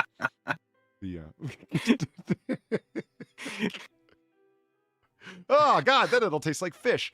The tofu can then be left in the brine for up to several months before being cut into cubes. Crunchy on the outside, soft on the inside. I'm not liking anything about this. I mean, I can't eat it anymore anyway, so pass. But like fermented milk brines, they sound like they shouldn't be a thing, but it does have a certain quality to it. It absolutely does. Huh. Ooh, look. Tacos. Mexico. Thanks. I have never heard of these things before in my life, Polly. What is a tacos, if you will enlighten one, such as myself? You know they're like full-on Mexican and not Tex-Mex, because look at all the soap weed covering them. I believe that is its common name, soapweed. Yeah. Cilantro. Yeah, I wish Far were here because she also suffers from the soapweed gene, as I do, and it can ruin a dish, man. Like it really does taste powerfully soapy to those that it does. Like, and yeah, Mhm. it's can absolutely ruin a dish. Because just pick it off. Well, look how finely they chop it, man. What are the odds of that? Like, you know, what I You mean? ain't picking that shit off. If there were That's whole leaves, sure. But I mean, like, you know, no, like Sam said, you ain't picking that off. They chop it too finely, and I get why. You don't put whole leaves of herbs into something. You chop it, right? I get it. No, that's garnish, or you know, you put a little bunch of it as like your aromatics or something. Yeah. When I was a kid, one of the things that's very, very popular here, and it's also true in Britain and sort of northwestern Germany. Anything with tomatoes has got to have a shitload of fucking basil in it, or basil. Mhm. As a kid, I could not fucking stand it. Hated the taste of basil. And yeah, I wish that they would just put leaves of it and stuff. You go to a restaurant and you have like a fancy tomato soup that's not cream of tomato soup, and they'll frequently put like a couple of basil leaves on top. Mhm. Pick that shit off would be my response as a kid. But of course, when it gets put into like meat and tomato sauces of varying descriptions, always chopped up super fine. It's like, no, you've ruined it. It ruins it. Soapy herb, Polly. Soapy herb. Yeah. It's not. It's not a weed. It's a herb. Okay. And whatever weird Mexican cheese it is, the white cheese that's not very sharp at all, that they put in everything. I mean, I am unashamedly saying, yeah, I like tacos, but I like Tex-Mex, so it comes just like that with cheddar cheese on top, taco sauce as a common ingredient. The meat, the carne tends to be very heavily seasoned, hot pepper as fuck, and that's delicious. It's just, there's nothing wrong with liking that, and no, that's not actually an American invention, like something they did in New York City or whatever the fuck. It's like just throughout the Republic of Texas is where it came up. Like, so, hey, fuck off. I mean, to be honest with you, there's this notion of sort of like, oh, it's wrong because it's not the original. It's like, motherfucker, food in general has been, you make the thing that you know of with the ingredients that you have to hand. It's fine to make a pizza if you don't have mozzarella. You can get away with it. There are better cheeses to use than, say, I don't know, Edam on a pizza, sure. But if you don't have mozzarella to hand, but you've got some, I don't know, some what do you call it, mild grated cheddar that's still, a little soft to the touch or something like that, you can make a pizza with that. Nothing wrong with it. Yeah. Now, it's depending on, like, especially if you got to use less to use a mozzarella, because of course it's going to get oily and sweat out, because cheddar does when you melt it and so on. Just, so you got to be aware of those little things. But yeah, not every cheese lends itself to every purpose, but there's flexibility more than people would make you think. Otherwise, fusion dishes of any sort wouldn't be a thing, because you wouldn't be able to substitute anything but like the four ingredients that it was originally made with, right? Of course. I was watching. You know those interviews with people that just make you feel like you haven't tried hard enough in life? No. No, you never have that? Maybe that's just me then. No. It might just be an artifact of perfection, Polly. Oh, yeah, well, when you're at the top of everything you do, Sam, like everyone knows are. Yeah, if you're wondering, who's that guy? It's me. I'm just fucking with you, Polly. Carry on. I actually got somebody with that the other day. I said, yeah. So who's the one who knows the answer and has two thumbs? And she looked up and said, what? And I said, this guy. Pointing both. Like, that is so fucking old as dirt. You know what I mean? When she looked up at somebody, pointed at myself with both thumbs to say, this guy. It was just, fuck. Yeah. The eye roll heard around the world. Yeah. Oh yeah, man. Like there was nothing but eyes of white left. The irises went straight up into the fucking skull, man. It was awesome. It was. It still counts as making a woman's eyes roll back. Still counts. No, seriously. Once you understand that, you'll understand my entire shtick. You've never had that thought watching an interview with someone, or reading a book of someone, or hearing of someone's accomplishments, perhaps, and you hear how ridiculously sharp they are and widely achieved, where it's like, whoa. Oh, Christopher Lee. Oh, before right. He passed away. Yeah, you were just telling me some of that man's accomplishments and experiences, and it's like, yeah, he's going to make anybody feel a little bit like, man, I should, like, touching grass isn't good enough. I got to touch grass in other countries. Like, this guy, man. Yeah. Lesser noble soldier several times over, gets into acting late in life. Yeah. Becomes wildly successful. He's very well read, speaks different languages, and absolutely. But don't get me wrong. I speak English, I speak French, I speak a smattering of parts of other languages as well. My Dutch is pretty passable. Not like some of these people, though, man. Jesus. I mean, and some people that are just friends coming out of a given, I'm going to call it educational environment. It's like, how every fucking one of you? What the fuck? Like, it's like, okay, guys coming out of UCLA Film School in the early 70s that were like 4 guys that were friends. Okay, and who are these 4 guys? George Lucas, fucking Steven Spielberg, fucking Francis Ford Coppola, and George Lucas's fucking wife, who was his co-producer for the longest time and helped cut The Godfather. She was the co-editor for the film. But you guys are all massively achieved in different ways in film, like really different. Is it the ways in lightning? film. Like it. Is it the lightning striking multiple times in the same place, or did they just have a really, really shit hot educator? You know. But see, one would tend to think if they all came out of the same school at the same time, it must have been the kind of education they had. But then what about other guys in their class? They went on to be like shitty film reviewers and never made anything worth anything. You know what I mean? So, what the fuck was it with this group of friends? What was in the water you were drinking or whatever? You know what I mean? Or who did you pay off? Who liked you? What early funding did you get? You know, more cynical questions. I mean, but they're all... What was it the fact that they networked together like early on and they just gelled pretty well together, and like when one of them had a little bit of success, they kind of, you know, tapped the door and let a friend in, because I would imagine that's got a good, you know, a good part to do. Like I've said to you before, Polly, I've been in business for a while. Like a lot of my successes have been a lot of fucking hard work. There have absolutely been times when someone's tapped on the door and let me in. I mean, you know, I think that there's crossover between them, no question, those guys, and they did cooperate with each other and lend each other use of their studio, use of their editing bay, like for free, and help them out with each other's, because George Lucas and Steven Spielberg are famously collaborators on a lot of stuff. Indiana Jones, and the list goes on.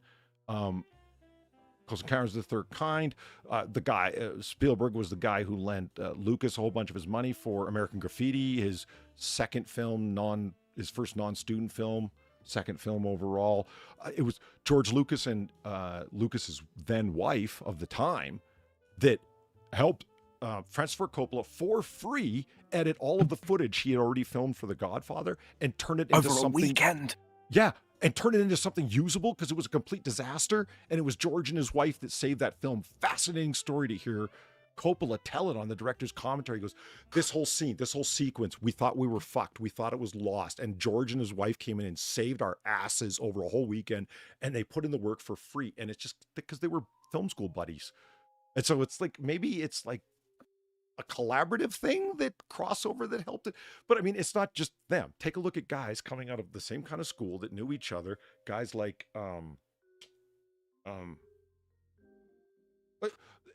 is it an accident that people that are the guy who writes Chronicles of Narnia is best friends and longtime collaborator and went to school with and is buddies with the guy who wrote Lord of the Rings? Right. C.S. Lewis, right? Yeah. Wait, that's brilliant guys coming out of the same school, the same type of thinking, the same type of person. And it's like, what is it with certain educational classes producing dudes that are just, I mean, if you know something about Tolkien, like he's got to make you feel at least a little dumb. Like you know, honestly, when it comes to Tolkien, no, it's the opposite effect. Really? It's like he's smart, really, really, really well read and traveled and very, you know, erudite and such. But listening to him and taking the time to, and yeah, sometimes, yeah, you know, scroll back a little bit and listen to the thing that he said again to make sure I've absorbed it properly. Genuinely makes me feel smarter. And I don't mean smarter as in, oh, I'm such a, you know, I'm so clever. No, I mean genuinely, I feel educated listening to the man or reading from the man. I do. Oh, hey, Far. She was in chat. How you doing? Glad to see you. Mm-hmm. I hesitate to use the word empowering, but yeah, honestly, yeah. Reading Tolkien's their commentaries on his own works and his life and all that kind of thing, yeah. Empowering stuff. So I was listening to an interview today with Amy Coney Barrett, the Supreme Court Justice nominated by Trump. Holy shit. Like, she's no slouch. Like, she's like fuck off level sharp and experienced. Like the confirmation hearings, the parts that I watched, wow, the people questioning her did not do her justice. No pun intended. Nice. Like they Trump appointees, so they made it all political, and we don't do politics here. And I'm sure you can just guess the kind of politics got involved with a Trump Supreme Court nominee. But I mean, I had no idea. Born and raised in New Orleans, you should hear her talk about food for like 20 minutes straight. She's from New Orleans? Yeah, born and raised. Holy shit! Way to buck the trend, lady. Well done. Yeah, so born and raised in New Orleans, graduate of fucking Notre Dame Law School. So talk about bucking the trend. Everyone else on the Supreme Court has been forever. Harvard, Yale, all the way down the line. Right. Fucking Notre Dame. Whoa, what? I just... You want to talk about a come up? Yeah. And Sam, you might like this. She's extremely fluent in French. It was her minor in college. Did not know that. Yeah. Did not know that. She wanted to... Well, being born and raised in New Orleans, she wanted to know a lot more about, like, the French aspect of Louisiana. And so I was always interested in French language. And so French cultural studies was her minor in college. So she went and spent her junior year abroad in Lisieux. It does actually make a lot of sense from a career in law perspective, in so much as like a lot of the old laws are, of course, written in French. Yeah. So, okay, well, when I'm eventually hauled in front of the Supreme Court for my immigration policies, you'll be able to argue to her in your native language, and she'll understand all of it. It's just right. Yeah. 1 of 9. Is Orleans or Old Orleans in France? Yeah, of course it is, yeah. I think just Orleans, right? They don't call it Old Orleans. Yeah, Orleans, yeah. Yeah. Yeah, and the same as, York. York is a place in England. Yeah. Yeah, very much so. I mean, her talking about, like, it didn't matter what the interviewer brought up. She was knowledgeable in the area. It was fuck off impressive.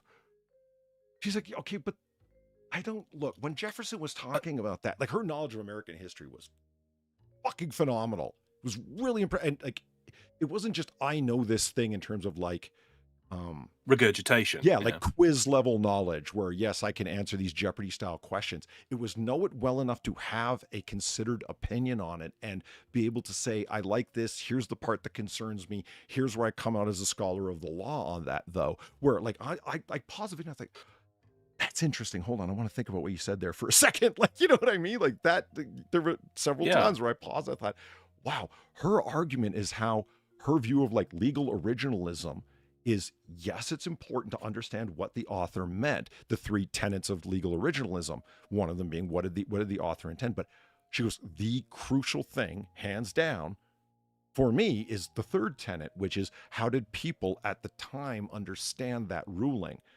The people who are going to be governed by a law have a more have an understanding that is more important to consider than the people who wrote it, because they're the ones who are bound by it. Yeah.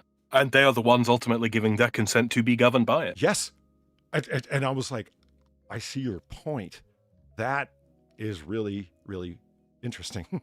Yeah. So yes, a certain amount of time should be spent studying what the given authors meant, but then what those who were receiving it meant in terms of like the public and who rejected it for this reason, argued against it for that reason. That's actually much more important to understanding the meaning of the words than anything, because this is not like understanding any other kind of literature. It's understanding a kind of literature that binds those who are reading it.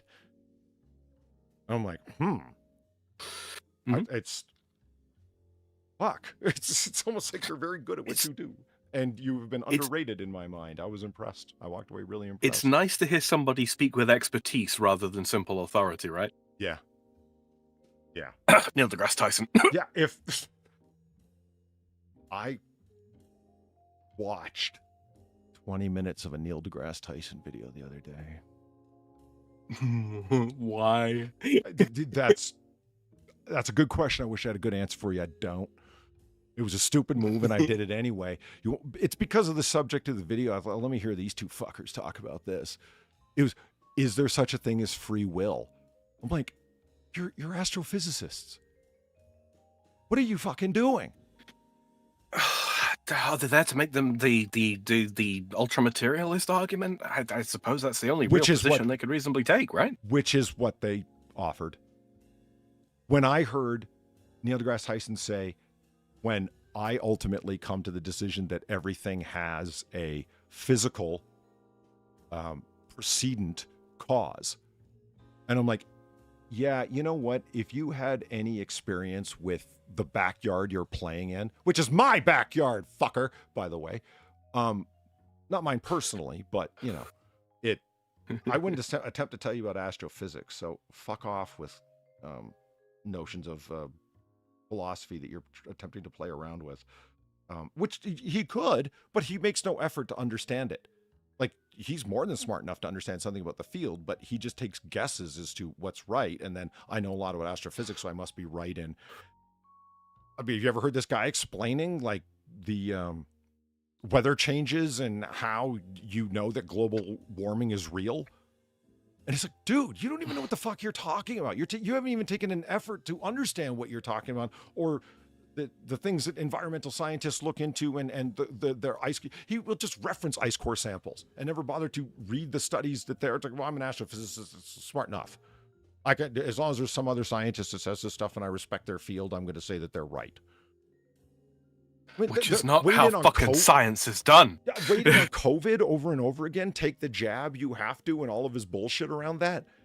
Like, it's what? Because the scientific consensus says so. Do you even think so? Or are you just,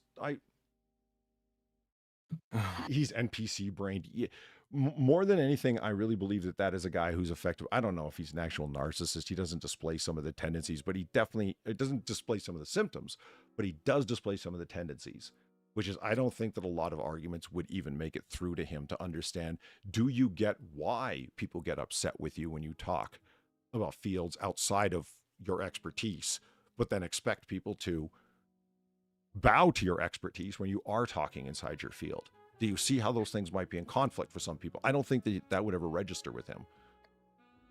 Yeah, I don't know if it's narcissism. I think it's a case of just he's insufficiently challenged. Yeah. What bugged me is, so when I gave up on it, like, it's like, I just can't read this or listen to this anymore. Everything has a necessary precedent cause, and therefore there's a consequent to every precedent. So you're a materialist. We have a word for that. It's being a materialist. And that's fine. Mm-hmm. I think it's wrong, but go ahead. Because, I mean, you enter into an infinite regress being a materialist, and good luck explaining that. Of course you do. Mm-hmm. Yeah, it's an issue. There are explanations for it. I find none of them convincing. Others do, and that explains our difference of opinion on the matter. And, mm-hmm. But that conversation could be solved resolved in the sense that we have this insoluble intellectual disagreement. And the phrase intellectual disagreement means, yeah, you've reached a point where you disagree on something so fundamental that it's not a question of language or definition. Nobody's worth that much. He's good.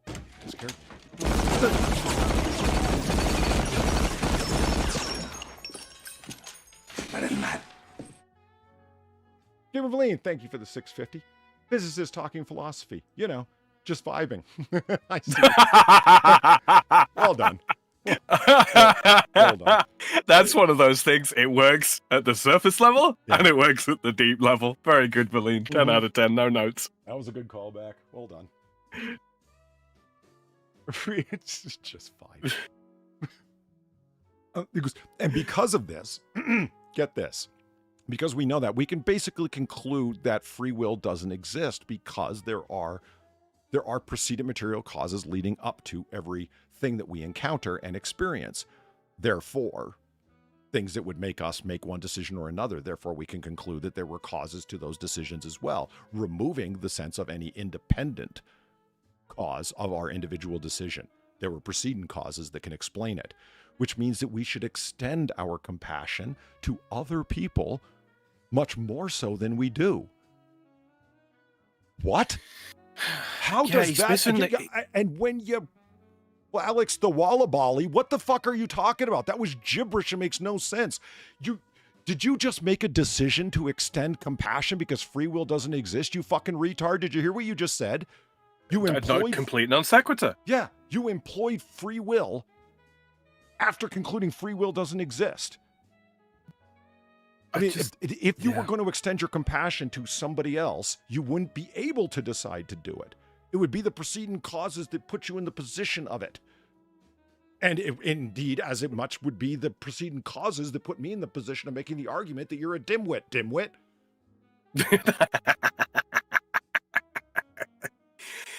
He's forgetting the like.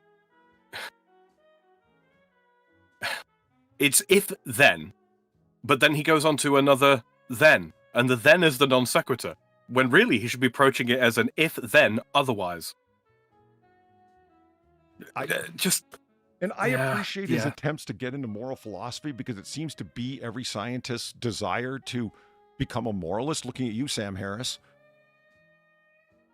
Yeah. I mean, Sam Harris, but I'm not going to hate on him or judge him in the same way that I would Neil deGrasse Tyson, because he has a degree in philosophy. And you don't need a degree. You just need to have dealt with the material seriously.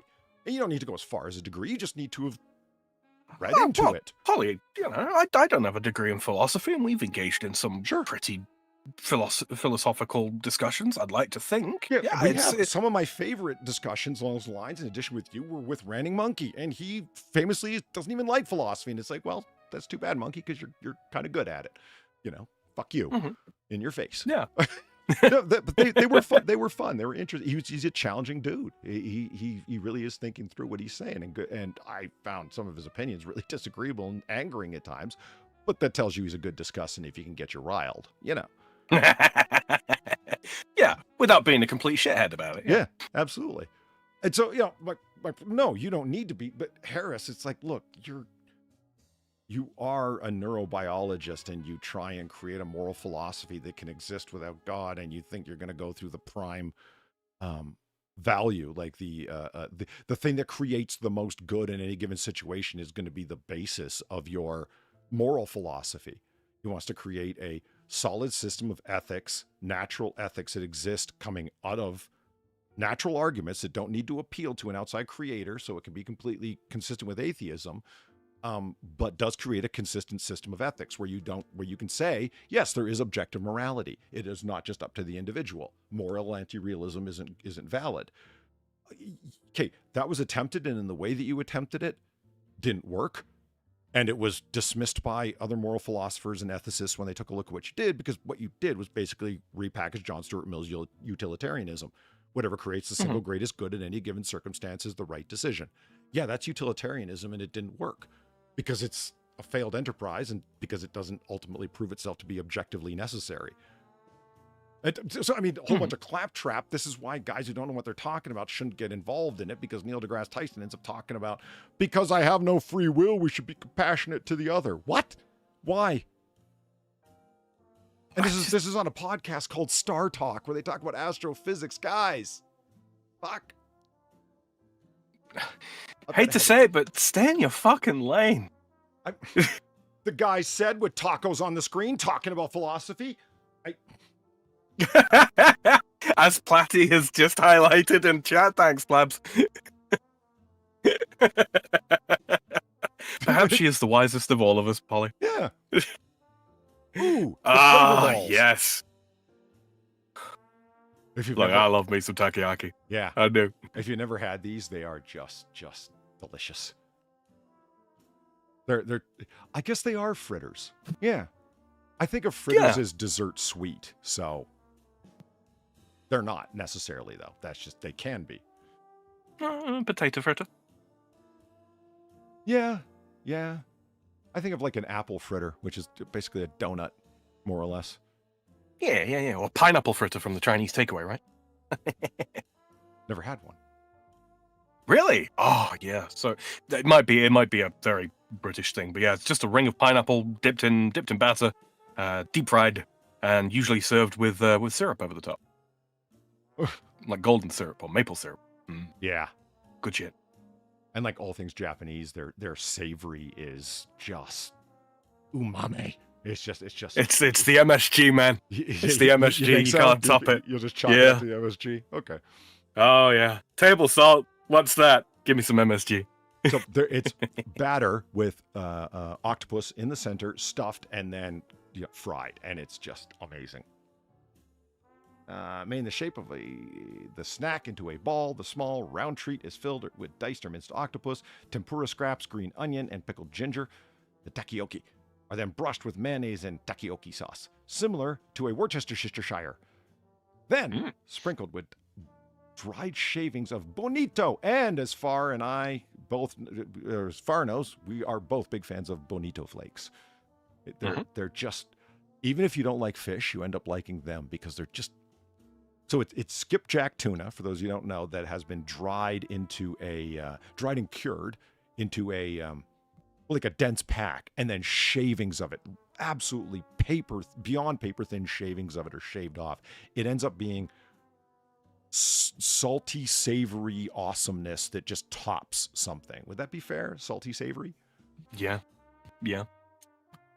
And then the things that people like about them is that they're really active. It looks like, because they're so thin, when you put them on top of anything hot, the flakes fall down, and it looks like they're dancing because of the heat waves that come up and make the very thin, weightless flakes move. So it looks like these little dancing flakes on top of your food. Not in a gross way, just in a cool visual spectacle way. It's really cool. They're just And then sprinkle with dry shavings of bonito, a type of fish, as well as green laver? Green laver? Yeah, lava. Laver? A type of seaweed. Best place to try takoyaki is Osaka, where it is said the snack was invented. Oh, it ain't a snack when I have it, let me tell you. Justin Wilson. I've never tried octoballs. You should. Octoballs for the win. Yeah. It's difficult to walk, but yeah, you should try it. Odd. Tang Hulu. Oh, I've seen these. I never have. I have no idea what this is, but they look interesting. It's a skewered treat popular in China, although it is a sweeter variety, now called Bing Tang Hulu. Tang Hulu is made of candied fruit on bamboo skewers, consisting of Chinese hawthorn dipped in sugar syrup. Tang Hulu can also be coated in chocolate or sesame sprinkles as well. The other fruit variations have become more popular recently, such as bananas, blueberries, grapes, mandarin oranges, strawberries, pineapples, and more. Oh, so you sold on the blueberries then, right? Yeah, so it's like a bamboo stick, berries or fruit along it, and then glazed in. It's shishka berry. I don't know why. I keep thinking candied apple, but I think it's just because of the color and the slickness of the glaze. So I don't. Yeah, you see these in a lot of manga, and by extension, anime. Mm-hmm. Not the ones you know, and they got like watch. a town fair going on. Sorry? Not the ones I watch. Look out, chat! We got a berserk fan over here. I mean, maybe your magical girl anime where they're fighting over who's going to be in charge of the student council. They're eating these, but I don't. You leave me and my anime alone, Polydub.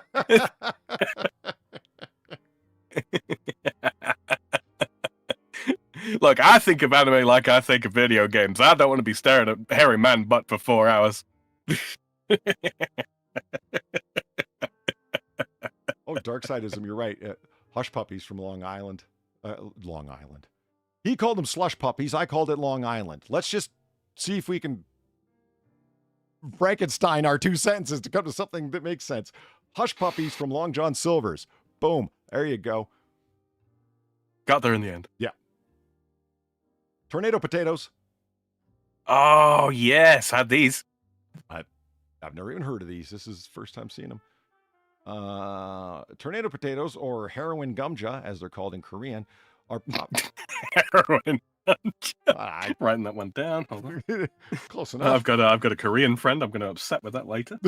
A popular Korean snack that looks amazing as it sounds. The whole potato spiral is cut on a skewer and then deep fried before being brushed with heroin and cheese, honey, or onion. It's a pretty simple snack, but you can also make things a bit more exciting by getting one with sausages spliced down between the spirals of potato. These are your potato chips before potato chips were a thing. Okay. Mm-hmm. Spiral spuds. Yeah, they're good. Yeah. This looks like something that needs to be sold at my state fair. Yeah. Yeah. Little bits of cheese in there as well, maybe. Little cheesy cubes. something like that. Look at Mort thinking Mort's going to correct him.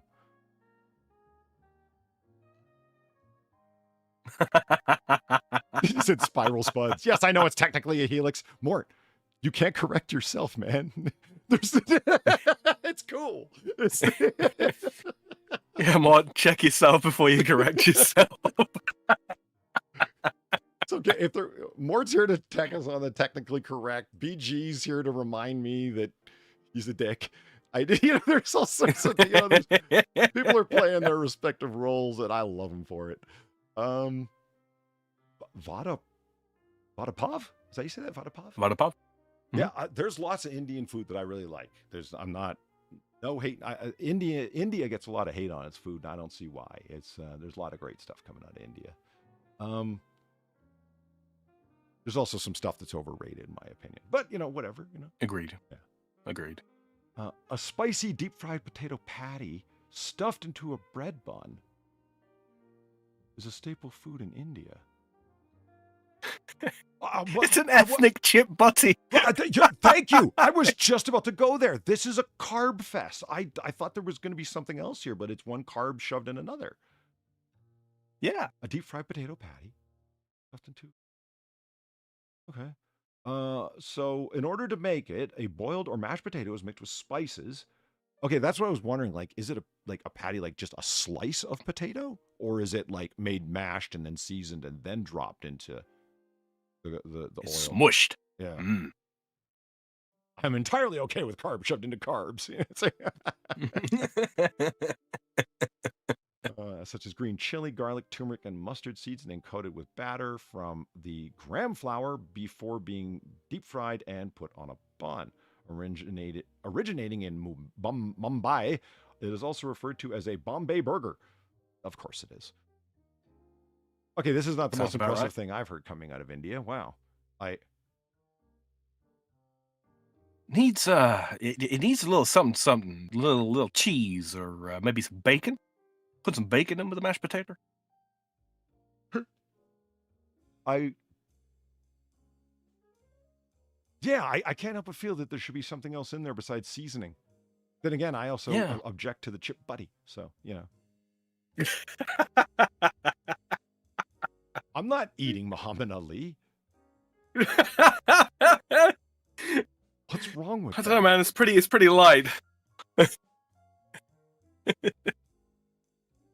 Light and spicy. So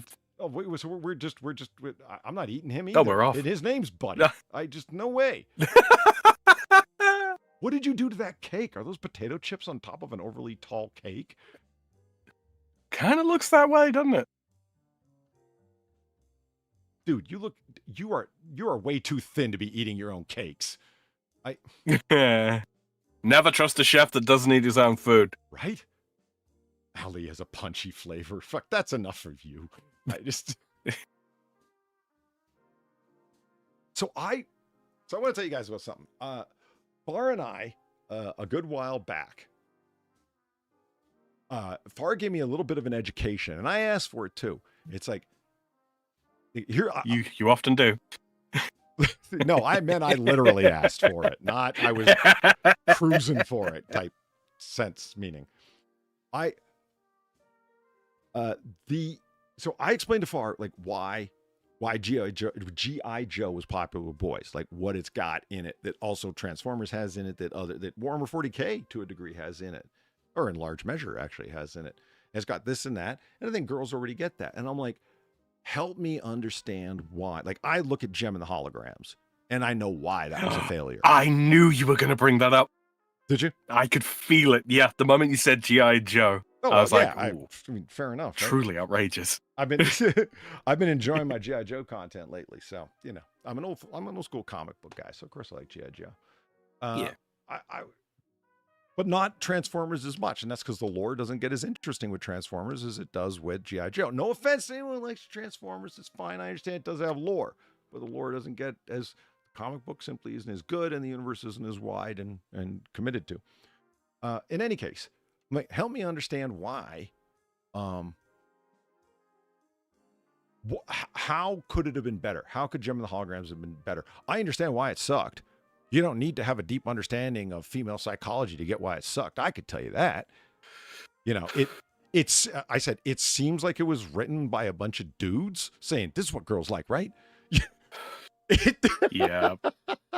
Yeah, Look, I will say, right, when it comes to like romance novels and such, dudes tend to do really, really quite well writing romance novels for women. When it comes to like shows for girls, not so much. Conversely, women seem to have a really hard time writing, you know, like stories for men. On the flip side, women seem to write some of the best TV shows for boys. I don't know why that is. like which TV shows for boys or for men? Girls write good stuff.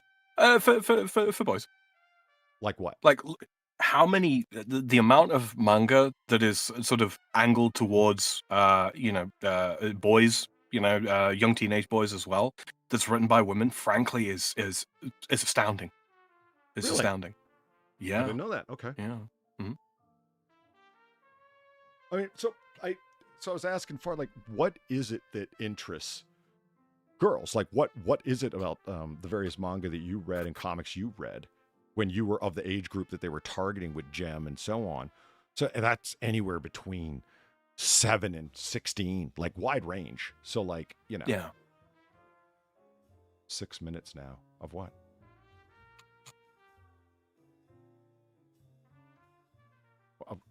Anyway, sorry, I just caught my attention and lost me. So, like, what is it that interested you? What was it missing? And we ended up reformulating Gem and the Holograms, keeping as much of the original storyline intact as we could, and much of the characters intact as we could.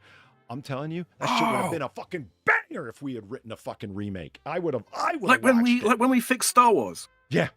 Yep.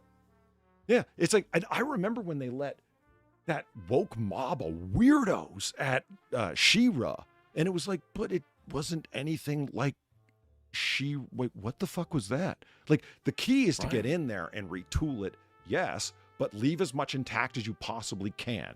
The idea isn't to slash, burn, then salt the earth. You know what I mean? And that's pretty much what that woke mob did with She-Ra. And they're like, it isn't for you. And I'm like, yeah, but I don't know who it is for. Like, it's for little girls. And I'm like, yeah, and that's why nobody watched it, and it was a complete failure. Like the Scooby-Doo Velma cartoon. That was one girl's ego project. It was unfucking believable. I watched the first episode, and I'm like, this is baffling. Who the fuck is this for? This is like somebody doing their it's own for Mindy Kaling. I'm sorry? It's for Mindy Kaling. Everything that she's touched has turned into Mindy Kaling's, fantasies about herself. It seemed like somebody went to animation school, like the way Quiz went to animation school, and this was their final project. So it was kind of okay if it was all about them, if you know what I mean, because whatever. It was just right what you know, I guess. Yeah, like a pure ego-driven project. This isn't really meant to appeal to anyone else. It's like, did you just assume that there's nothing wrong with the assumption people are going to like what I like? It's a bold move, because if you're wrong, you're rolling the dice. If your taste doesn't match other people's tastes, you're going to fuck up. But if you get it right, that's amazing. But unfortunately, what she likes is her. So yeah, and nobody else does. Yeah, so it was bound to fail. Now, Frank Miller, on the other hand, goes, here's what I wanted as a kid, and what he writes is fucking awesome. So, there you go. So I would have had a fucking great, honestly, it would have been a blast. Now, why am I talking about all this? Because I was blown the fuck away by a channel that I have been watching called Destro's My Spirit Animal. He did Cobra Commander the movie, and it was his pitch for if I did a movie about Cobra Commander, and it was my version of the Joker, like meaning deadly serious Joker film with Joaquin Phoenix, not deadly serious, but like trying to explain in a serious way where you're going to really accept this as a dramatic story, but it's going to be about Cobra Commander becoming Cobra Commander. And it's going to be based on that kind of idea. He uses, what's this guy's name? Damian Killian? Sounds right. cannot remember.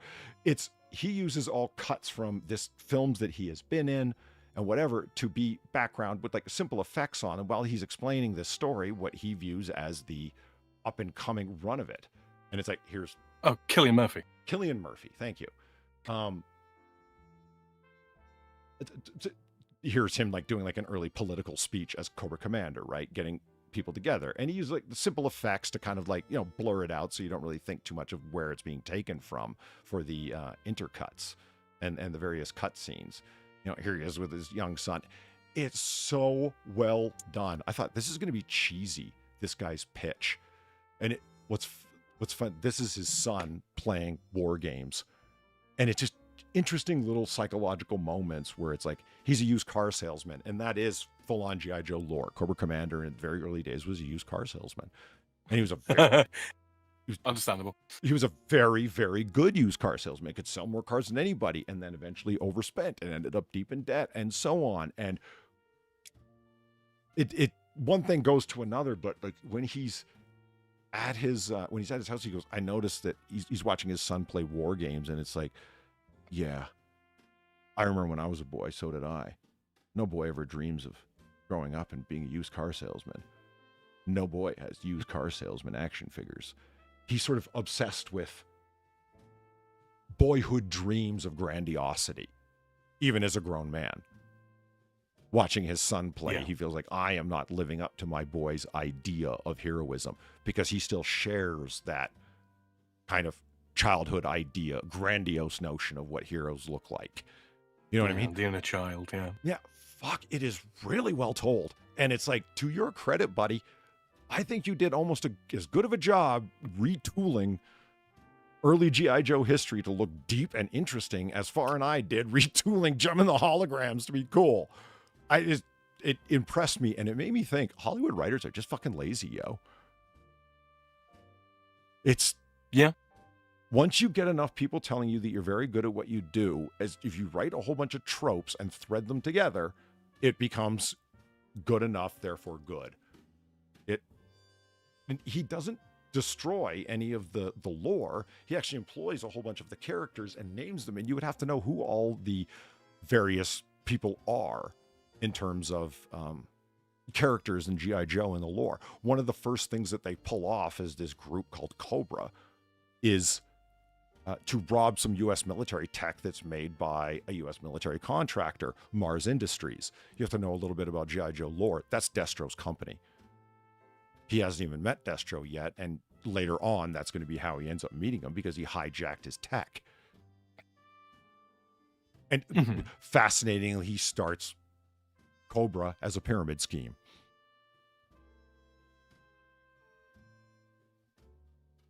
And if that kind of like Deadly Serious content isn't your like, he also did this really funny cut of Cobra Commander on Joe Rogan, which is 3 minutes of hilarity. Whereas I don't know who Joe Rogan was actually originally talking to at the time, but he's talking to like the action figure of Cobra Commander. And it's like, you are one of the most misunderstood people out there on the public stage today. I know, Joe. I have totally been. It's hilarious. It's so funny.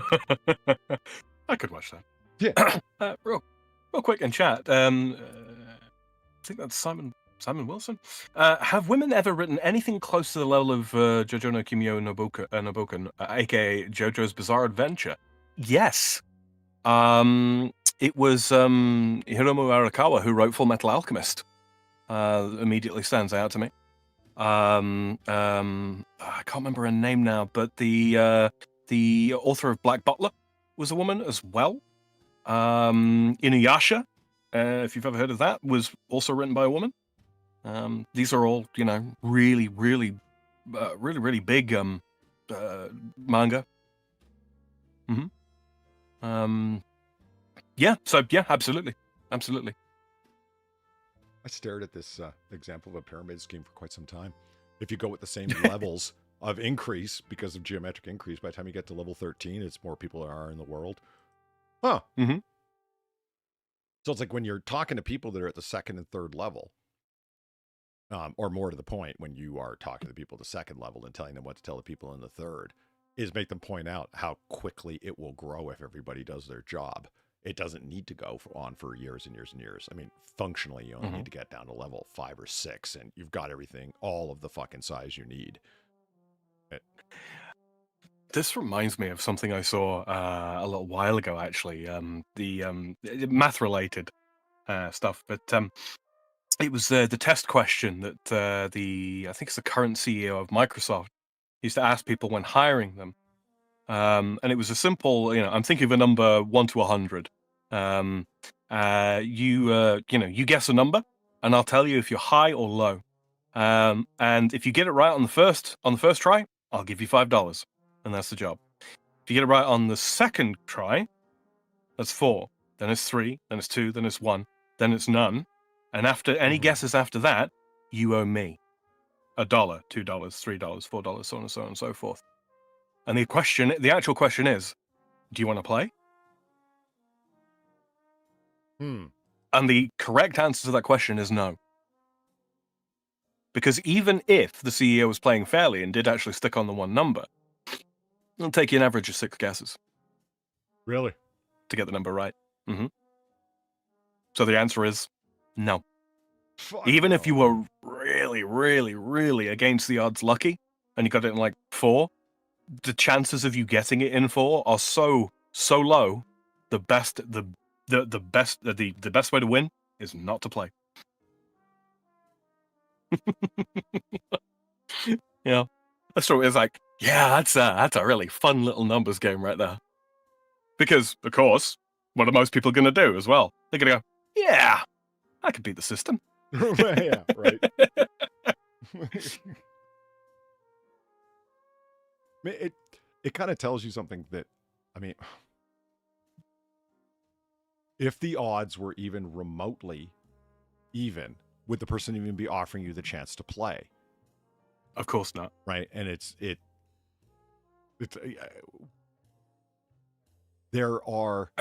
not good business sense, is it? No, it's not. And it's like the things inside of a casino, people are very quick to point out the certain games inside the casino that have better odds than other ones, and they're 100%, there absolutely are.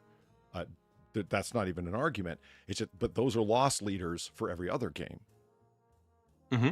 You know what I mean? Like, it's not just one game that's being played is the point. It's a whole. Gosh, it's almost like a business's prime objective, its prime directive, if you will, is to make money.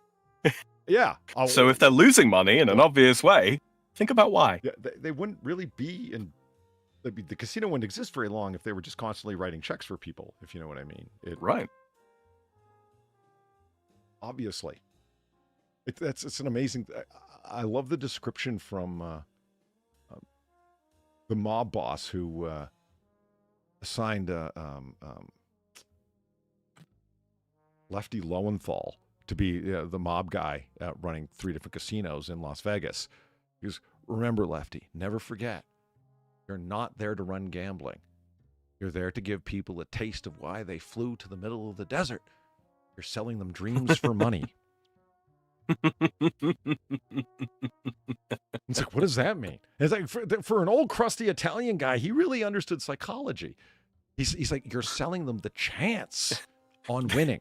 He goes, that's what you're selling. And like, without getting into all the marketing psychology of like sell the sizzle, not the steak, etc. You don't show somebody with the aftermath of having won the money and then get them to aim towards that. You get them excited of the moment of winning.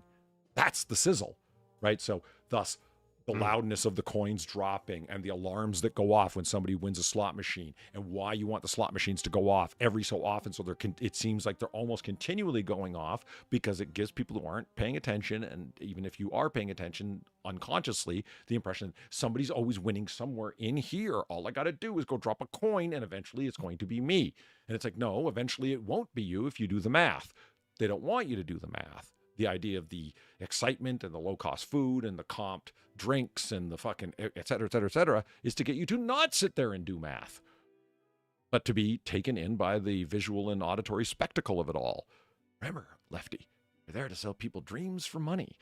It's brilliant. It's so evil.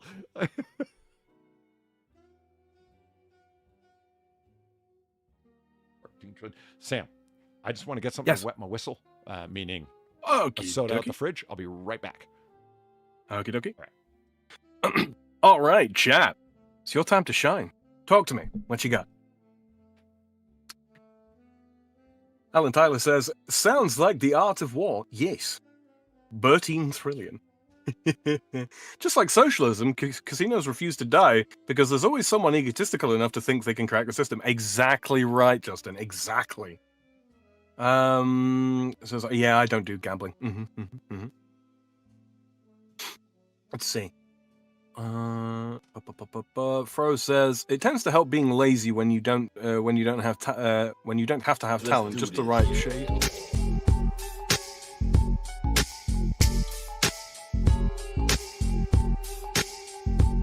Yeah, get it, father.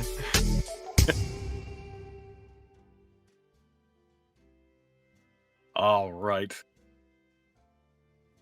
Well, Polly is away right now, but he will be back shortly. So in advance, thank you very much on Polly's behalf, Valino, for the $10.50. I'll make sure he reads that out when he gets back. I did screen grab it in case he loses it. But yes, let's see. Maud says, yep, and then Mauler makes an 8-hour video explaining everything you did wrong. Where are the guns, Tommy? But yes, Fro said, it tends to help being lazy when you don't have to have talent, just the right shade, sex, and or gender in the past 10 to 15 years. Ain't that the truth across the board?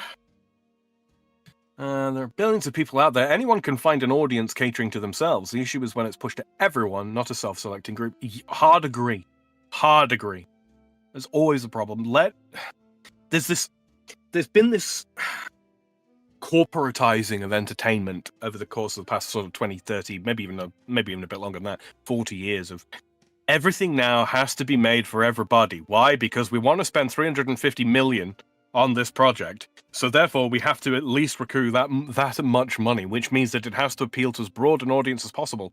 But the problem is, diversity exists. People like different things. And if you try to cater to everybody, ultimately, and I know I'm preaching to the choir here, you end up appealing to nobody. Eileen says, at least men are usually funny when they insert themselves into a famous IP. Well, sometimes. Not always. Gilbert Gottfried? Yes. Chris Evans? Not so much. Top Tier says, yo, Polly, he's just grabbing a drink here. He will be back very shortly. Justin Wilson says, I still need to watch Full Metal Alchemist. Well worth it. Well worth your time. It is a classic for a reason. Sam says, I've been rewatching Inuyasha. How are you finding it? I haven't watched Inuyasha myself, but I did. I've got some of it downloaded somewhere on one of my various drives that I've been meaning to watch. But boy, do I find the time? Can I find the time? We shall see. Polly probably doesn't know the difference between Full Metal Alchemist and Full Metal Alchemist Brotherhood. You know what? Maybe he would. Maybe he would. I don't know if he's actually watched Full Metal Alchemist. I think it's perhaps something he could be convinced to watch. There is a sequel series on Inuyasha. Is there really? Didn't know that. Justin says, I just have an international friend that wants to watch it with me, and we can't find a reliable way to stream it online for free. Well, when Polly gets back, I'm going to prompt him about something, and then I might have an answer for you. There, I might. Valine says, Sam, I mean at the point it's a spoof. Example, Spaceballs. Oh, right. Yeah. It reminds me of a joke. There you go. I didn't come up with this joke, so the fact that it's terrible is not my fault, but I'm going to repeat it anyway. I came home to my mother when I was a little boy, and I said to her that at school I'd won the Leslie Nielsen Award. She says, "What's that?" I said, "It's a big building full of children."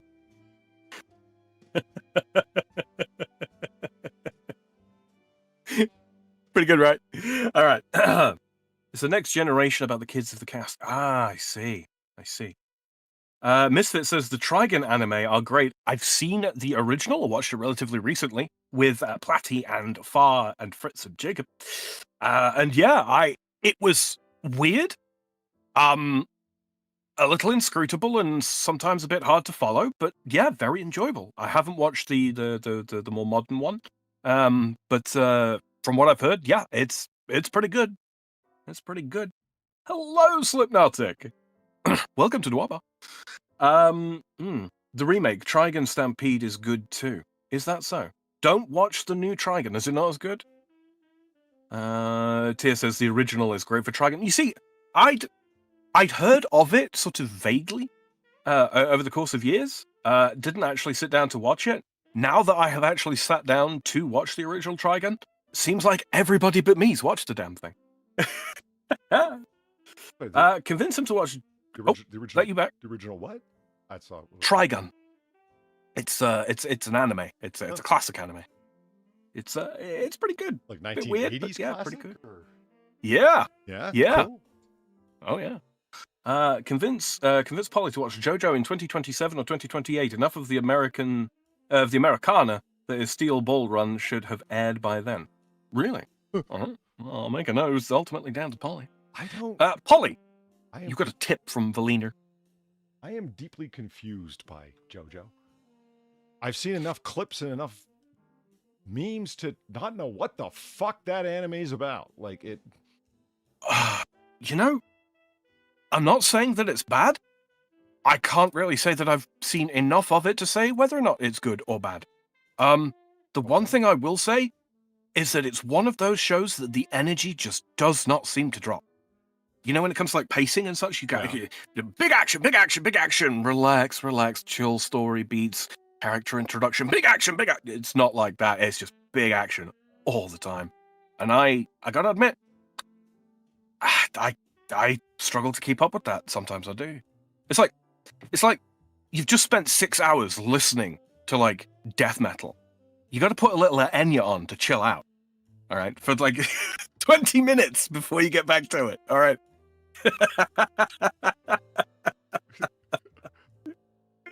Let me the replay. There it is. Let's do this. Oh hell yeah!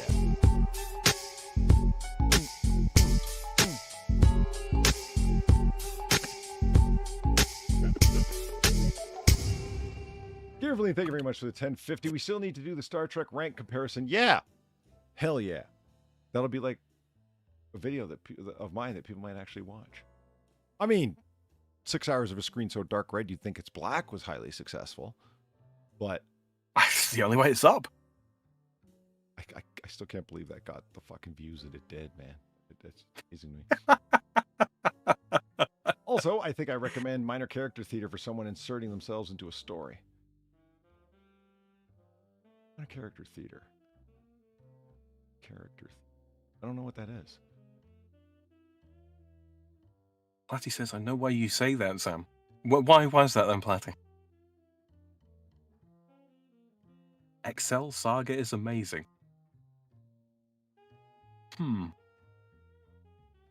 Star Trek Strange New Worlds is very good. Is it indeed? Really? Oh, true. Which episode did you like more? The one where they turned into Muppets, or the ones where the one where they were all in doing musical theater, singing in the decks and such?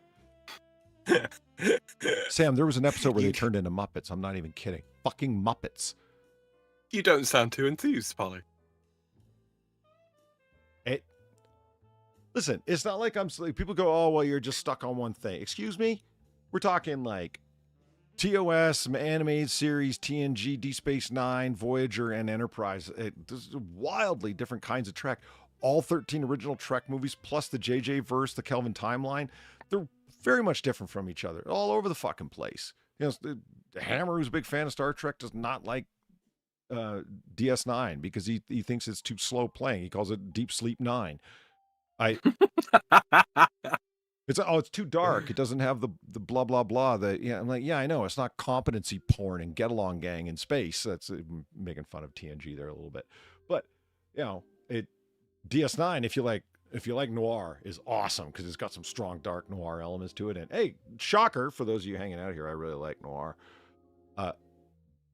So I don't know. It's not like I'm stuck on one thing. It's just, you know what I feel like watching Strange New Worlds and Discovery?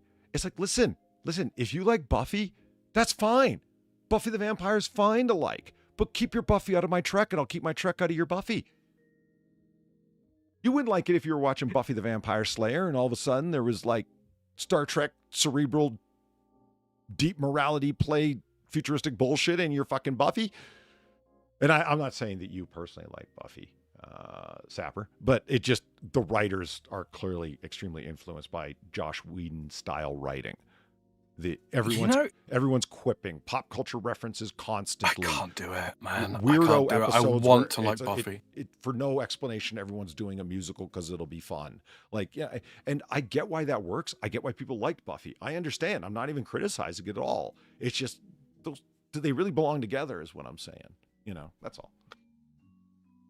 Thinking about DS9, and like, you know, you mentioned you got the noir elements. It makes an awful lot of sense because, to all intents and purposes, like, you know, a space station is basically just a city in the sky. Yes. Mm-hmm. Of course, you can have noir in that. Yeah. How many noir stories are there that aren't based in and around a city? Besides, fuck. I'm spacing out on it now. What? True Detective Season 1. Oh, good call. Good call. Yeah, but, you know, Nick Pizzolatto, man, he can do a lot. I mean, think about the brilliance of that idea of just, like, his original idea that was then taken over and written entirely by somebody else. A noir happening in the frozen Arctic where it becomes night for 2 months straight. Yeah. I'm like, that's not happening in a city, but I'm like, oh my God, what a brilliant setting for a noir, Nick. You've done it again. And then he abandons it and somebody else writes it and it turns into a fucking complete trash fest, right? I truly believe that Nick Pizzolatto, if we gave him enough whiskey and perhaps some cocaine, could write a noir story set in the Barbie universe. Yep. It would be pretty the man's got skills. But, you know, yeah. Mm. Ken, you know, Ken in his late 50s, you know, he's become a grizzled detective or some bullshit. Yeah. Misfit asks, have I watched B5? Yes, I have, and I liked it a lot.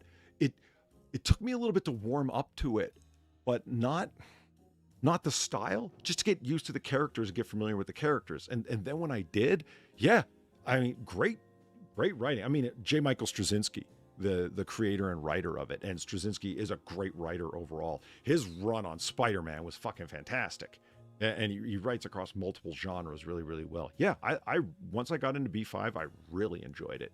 It wasn't promoted to Star Trek fans enough, but there was a rivalry going on there. Babylon 5. Yeah. I was stuck between trying to think what it was and making a joke about B5. Is that what comes after B4? Oh, right. Yeah. B5, DS9, you know, you get TNG nicknames. Stuff for them. I was watching a video where somebody goes, whether it's TNG or DS9 or Voy, because I know no one calls it that, but they should. Why don't you guys be consistent? And I was like, okay, that's hilarious. Son of a bitch. Yeah. Gamer Valine, thank you very much for the 450. Okay, I sent you the first episode of Minor Character Theater that I saw. That man found something no one was doing on YouTube. And it's pretty good for dumb humor. Okay, cool. Check that out. No, Sam, B4 went missing in the timeline. When? Want to do some news? A little bit of news? All right, I'll stop. Yeah, should we have some news? Yeah. Well, let's check out some news, a couple of articles that Sam sent us here. And then we'll do a Zillow home. I got a hot one today, Sam. You'll get a kick out of this. Awesome. Yeah. Zillow home is fucking hilarious. Come on. There we go. Japanese men rank the top 10 complaints they hope they never hear from their wives. Ooh, Maker's Mark. Nice. Coins with holes. I saw the pictures and I was like, this has some things. Personal interactions in Japan. It's common for people to avoid confrontations rather than charge into them. On top of that, mainstream attitudes generally work out so that women are, on average, more accommodating and differential than men. Huh. In Japan, you say. That doesn't Where did I mean put my that married passport? life in Japan is all "I have prepared your supper, honored husband, and shall I draw your bath?" When their displeasure passes a certain threshold, Japanese women are capable of spitting angry fire at their spouses, just as anyone else. Right. As I understand it, they just don't do it in the street. But which particular brands of vitriol burn the worst? To find out, internet portal R25 polled about 200 Japanese men between the ages of 20 and 39, presenting them with a list of 23 commonly voiced complaints from frustrated wives, and asked them to pick the ones that would hurt to hear the most. Each respondent's top selection received 3 points, with 2 points going to his second pick and 1 to his third. Let's take a look at the top 10. Number 10. Stop wasting so much money on things you don't need. You bitch. You notice how they pick alcohol, games, manga. Yeah. So I can't have Alcohol. manga, video games, or delicious, delicious bourbon. Alcohol, liquor, beer. Yeah, you know what? Oh, I went to grab the soda from my fridge, right? And that it was only then when I picked up the can that I realized I grabbed the wrong Rockstar. I mean, well, a different one than I meant to grab. oh no. Yeah. So, I mean, how bad could it be, right? I'm not really opposed. I haven't really had a bad one, but I grabbed a sugar-free watermelon. I see you are practicing for living in Platty and Far's basement. Well, for years now, yes. But Mhm. let me tell why. Are they into watermelon? Midori. Midori's not watermelon. It's just melon. It's honeydew. But, granted. But, you know, as people, you know, have often suspected, Polly, you are in fact black. So, you know. Racist. Just a little bit. Just a little bit. I mean, okay. Look, watermelon's good. All right. It does taste like, and yeah, watermelon is very good. And this does taste like watermelon, but like powerfully so. Like watermelon isn't exactly strongly flavored. You got to eat a lot of it to get any flavor out of it. It is mostly water, hence its name. And We're going to grill it. I'm just going to leave that alone. You never grilled watermelon, Polly? No. On a barbecue? Oh, shit's so good. In Japanese households, the husband turns his paycheck over to his wife, who manages the family finances in America too.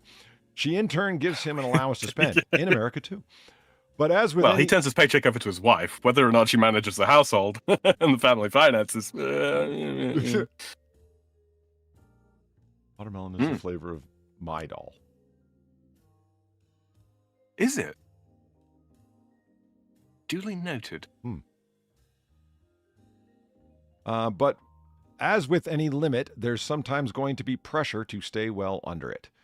Well, I mean, to be honest, unless he's drinking a full 26 ounces of bourbon every day, that bottle's going to last him a little while. The PS4 plays, you know, I mean, it's not like he's got to buy a new system every time he wants a new game, right? And yeah,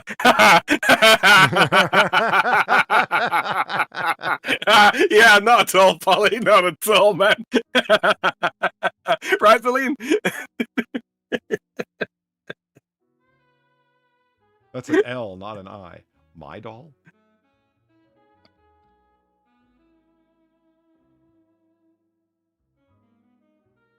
What Yeah, is, he said my dog. what is Midoi? Oh, Midori. Well, there's no R there at all, college girl. What the hell? I mean, how are you going to correct that? That's an I, not an L. It's like, no, okay, I get that. Like, looking at it now. You'll have to be patient with her, Polly. She gave it the old college tie.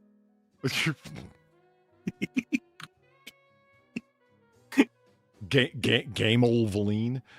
Now, number 9, stop being such a lazy fatso. It's not unusual for people to put on a few pounds as they get older, and all the beers at those company drinking sessions aren't exactly low-calorie beverages. Still, it's a harsh indictment of weight gain, of going overboard. So, yeah, don't call your husband fat. They're afraid of being called fat. Okay. Yeah. I don't want to share a grave with you. Oh, how is that not top of the list? That's like Well, actually, no, thinking about it. disgrace to your ancestors. Rather than having individual final resting places, Japanese families share a monument where their ashes are entombed. A family distinction is done by marriage, not birth. And since the traditional attitude is that the wife marries into the husband's family, her remains will be placed in the same grave as his when the time comes.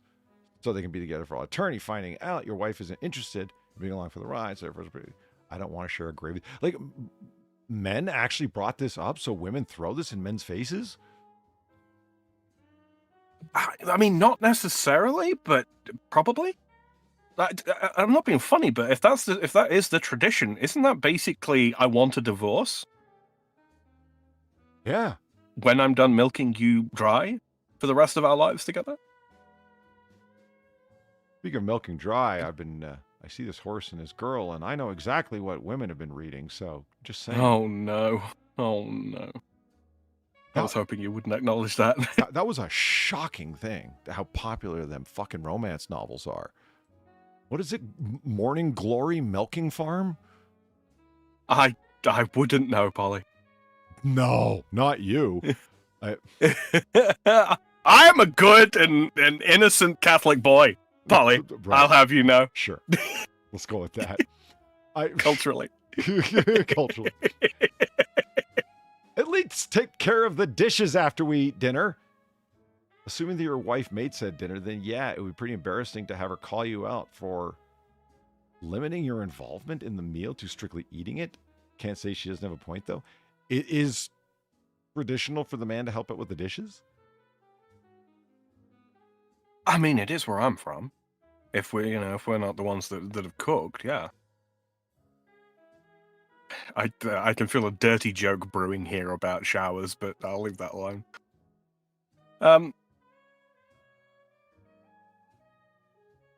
Okay.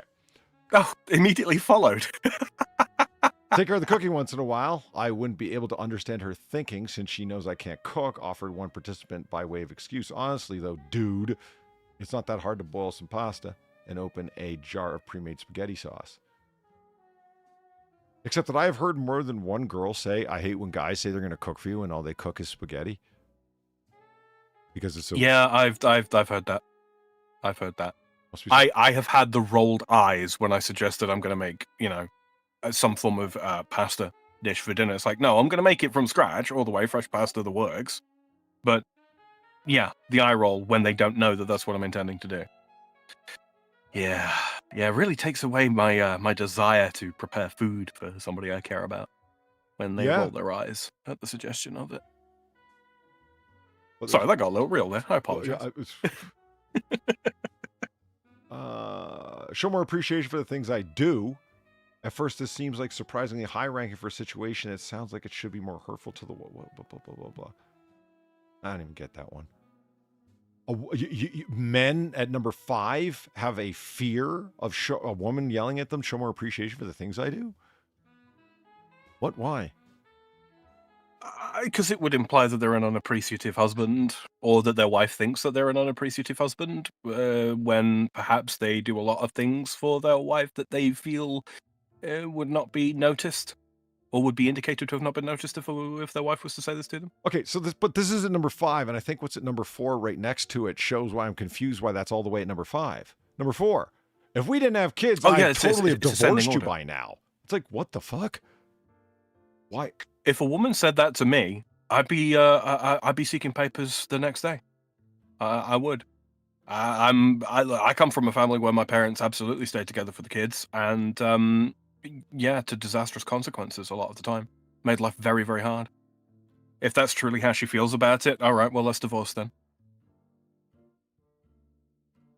Yeah, the whole staying together for the kids thing, if that's the kind of shit that you're going to throw at me, especially within earshot of the children, we're done. Oh, man. In front of the kids is in the same house while they're there and they can hear it. What kind of line are you attempting to draw here? Clearly one or another. Don't tell me you just did that without thinking. What the fuck? It basically says, I literally only see you as funding for my children. That's what that says to me. Ouch. Which leads into number 3 very well. I made a huge mistake by marrying you. My God. Well, that's easily rectified. Yeah. Number 2, you stink. Okay, well, that switched gears fast.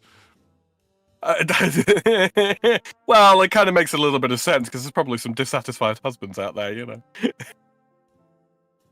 Maybe I stopped trying because who cares if you think I don't know. And then number 1, earn more money. That stands to reason within Asian, generally speaking, Asian cultures, yeah. Earn more money. Look better. Smell better. Wow. Okay, that was a depressing article, Sam. Don't send any more of those. Fuck. Well, I didn't. Oh, okay, that's good. Look at the pennies with holes in them. They're delightful. They are. That was when it was over. Yeah. That's when I shot her, Your Honor. Okay. Florida paraglider survives 500-foot plunge into the ocean. Ooh, and there's video. Lifeguard Sarah Williamson calls the survival an incredible thing after Friday rescue off Singer Island. All right. An incredible thing? Really? That's all she had to say.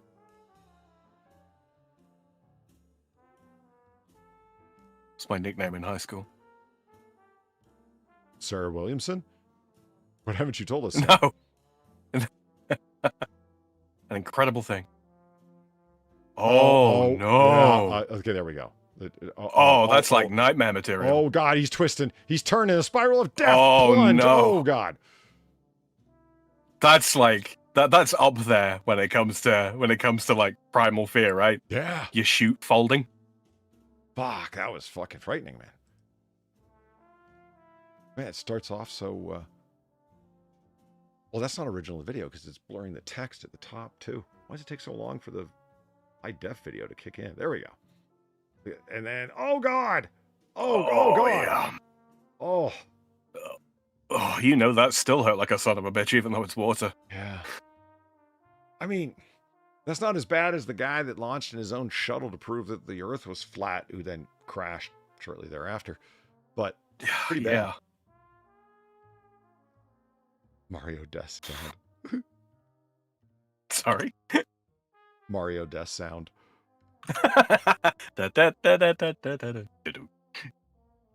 You know what I heard when I heard Mario Death sound? The sound from Duck Hunt, where the dog pops up with the dead bird. Yeah.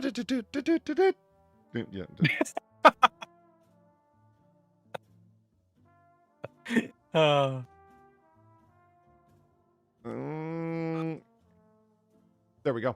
Exclusive. Librarians under attack from a wave of creepy kinksters and fetishists sexually harassing them at work. We did not get paid enough. Creepy kink. I love it. I love it. I fucking saw this. I was like, oh, some actual degeneracy. Yeah. This is I was going to love this. So I've been watching a lot of library porn. You know who you look like? What do you mean? Like someone you know? No. You look like the Baroness. It's the glasses. And with that, we now understand why Polly watches G.I. Joe. More of a Lady J man myself, but yeah, whatever. Fair enough. Fair enough. Written by Asia Grace. Great name. Oh, God. No one is approaching you for fetishes, lady. Oh, I don't know. The mental and emotional toll the job can become taxing. Trying to replace all the history books with lesbian fantasy porn is really hard. I'm stressed.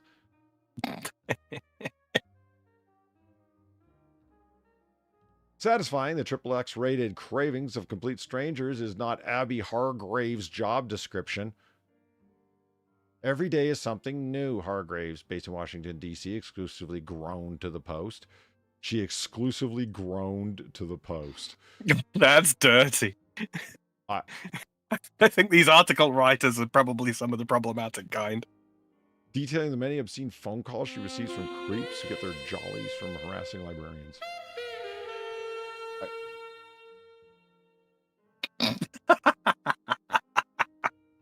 So they're not getting, so they're not really into librarian porn exactly. They're into the harassment aspect of it. All of it by the sounds of it. CTP, thank you for the $3. Just like woodland critters and goats, do not the librarians. Yeah, probably don't the librarians, yeah. Yeah. It's an under-discussed and troubling kink that more than half of the librarian population in the U.S. is forced to contend with, per alarming data. Hargreaves is just one of the whistleblowers in her profession to virally call out the exploitation, recently sharing her experience with librarian fetishists to an online audience of over 1 million virtual viewers, otherwise known as OnlyFans. Abby, you're part of the problem. Yeah. Yeah, library fetishist to an online audience of over 1 million viewers. Where the fuck did 1 million viewers show up to listen to a librarian complain about her job if it wasn't OnlyFans? TikTok. Oh my God, you're right. And there's no fetishism on TikTok. So No, perish the thought. I don't always realize what's happening until I later hear from the other staff that they had someone ask the same questions. The tip-offs are usually the heavy breathing. Yeah. Thank you very much, CTP, for the $3. He says, is there actually a French people in France? Don't you mean, in France still, or is it like the UK, just all booty scratchers and goat doers? Well, I'm still here, so there's still at least one.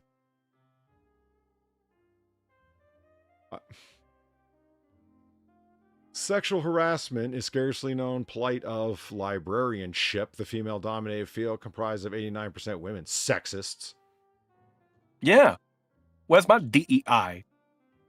And right. The startling 75% of public and academic librarians are reported being violated by their patrons as well as their coworkers while on the clock, according to the American Libraries Association. The offenses could include being asked out, given unwanted gifts, followed to their cars, asked for their phone number, and subjected to sexual innuendo, advances, or aggression. Those who... Okay, hold on. 2 of those things are fairly normal human interactions. Yeah. Asking someone out or asking for their phone number. Granted, obviously, the way you go about doing it is kind of the important part, but what? Is it because the requests were whispered? Like, I hate to tell you, lady, but you work in a library.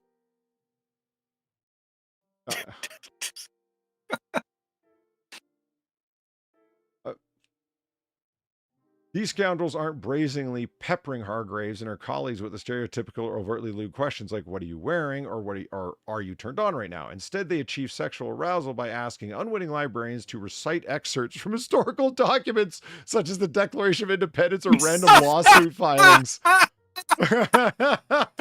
fuck, hold on. I gotta write that part down. Hold on a second here. That's great. Oh, man. You ever need a villain for a comic book? I fucking gotcha. When in the course then of he asked human me to events, it becomes read. necessary for one people to dissolve the political bands which have connected them to another. Yeah, girl. Oh, baby, recite the 19th. I'm so close. Said the male feminist. Holy shit, that's hilarious. Oh, shit. Oh, that's gold. That's fucking gold.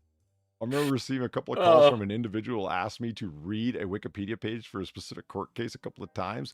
Later, when scrolling social media, I saw from other library staff they had received the exact same request, and the consensus was it was coming from one person.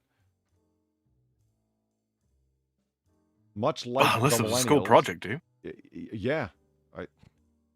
Much like millennials, librarians who had the misfortune of encountering a creeper caller often flock to social media network platforms like TikTok or Reddit, where most of them serve as mods, explaining all of their bitchy carryingness.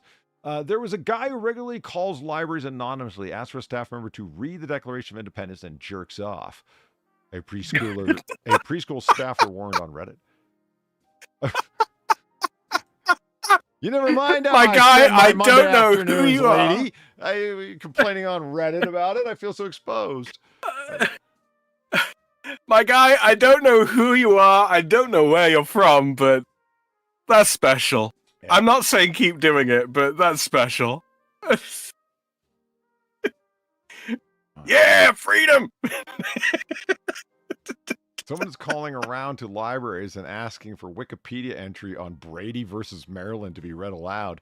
And we'll be using the call for self-gratification. The caller may call back if hung up on. Be careful out there. I'm curious as to what Brady versus Maryland is about. Right, hold on, I'm looking that up. What? Brady versus Maryland. The government's withholding of evidence that is material to the determination of either guilt or punishment of a criminal defendant violates the defendant's constitutional rights to due process. That's the primary holding. A separate trial in a Maryland court where the jury is the judge of both the law and the facts, but the court passes on the admissibility of the evidence. Petitioner and a companion were convicted of first-degree murder and sentenced to death. At his trial, petitioner admitted participating in the crime, but claimed that his companion did the actual killing. In a summation to the jury, petitioner's counsel conceded that petitioner was guilty of murder in the first degree and asked only that the jury return that verdict without capital punishment. Prior to the trial, petitioner's counsel had requested the prosecution allow him to examine the companion's extrajudicial statements. Several of these were shown to him, but one in which the companion admitted the actual killing was withheld by the prosecution and did not come to petitioner's notice until after he had been tried, convicted, and sentenced. And after his conviction had been affirmed by the Maryland Court of Appeals, by the Maryland Court of Appeals. What? What? What, the withholding of evidence, you said? I've heard of a challenge wank, but that's like next level. Oh, you mean how weird it is in terms of someone wanting to jerk to it? Right. Yeah, I mean, it could be any random. Is it just the sound of the voice reading stuff that it must be? It could be like the Declaration of Independence, and then, yeah, it's the sound of the person reading it that they're getting off on the idea of a librarian. And so, like, just the inoffensive nature of the material, which will get them to read it. It's not like a case about printed pornography or something like that might be some kind of clue in. You know what I mean? So it's like, what could be less offensive than the Declaration of Independence, for example? Although that gets pretty passionate near the middle. Well-read woman speaking, something like that? I don't know. Some people are fucking weird, man. Yeah, man. Yeah. Several monkeys still on the loose in St. Louis as officials call off search for roaming animals. I couldn't help myself. I saw it. I'm like, yeah, we got to do this one.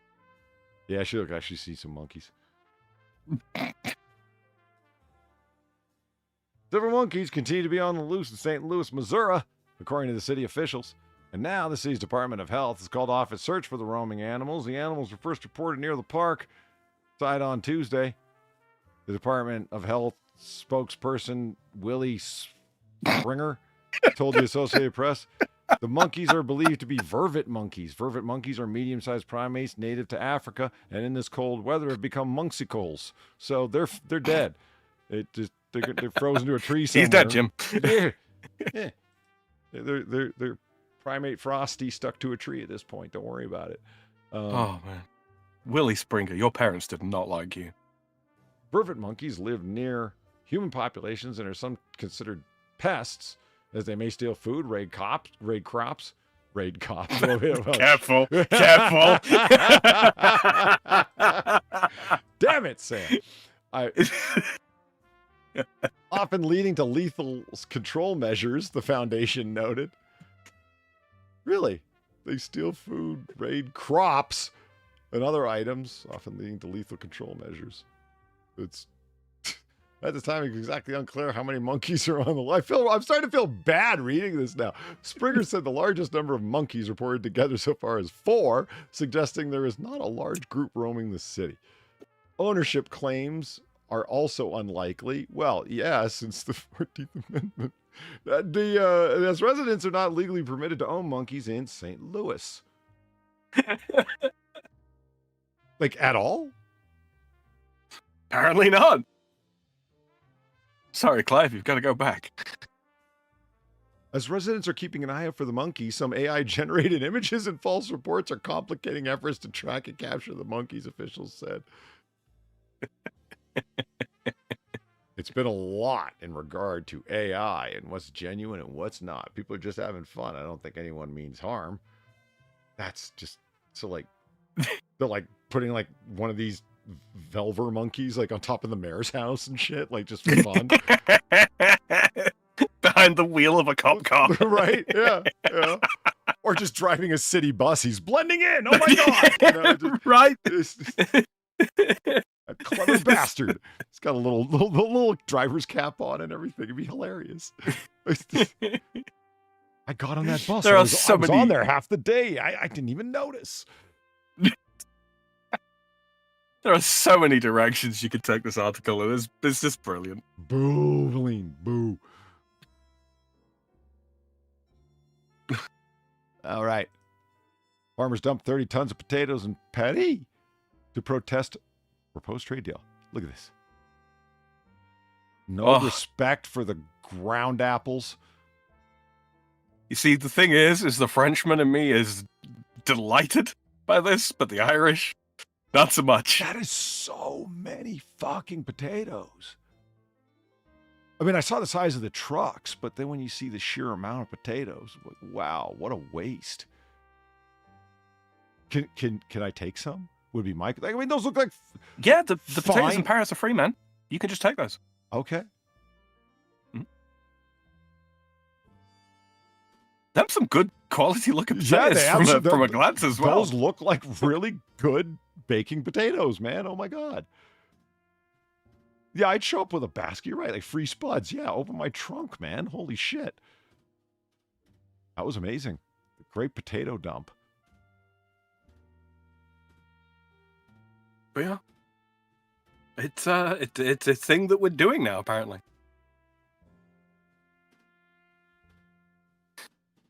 Everyone loves going with classical architecture. Look at that back there. Well, yeah. Well, yeah. Yeah, I wasn't sticking at anyone. I like the building. I like classical architecture. Yeah. It's nice. And is that technically a frieze? Sorry?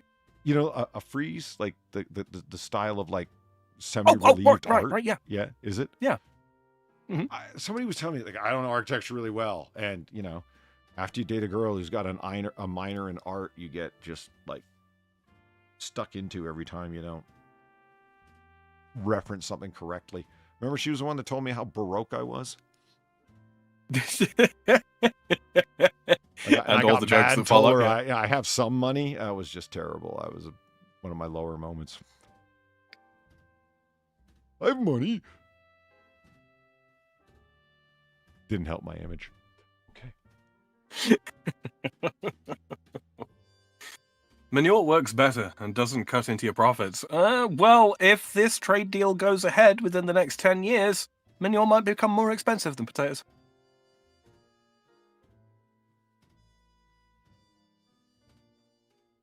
Yep. Nice. The European Union has decided to thoroughly screw over European agriculture in deciding that they're going to start buying from South America.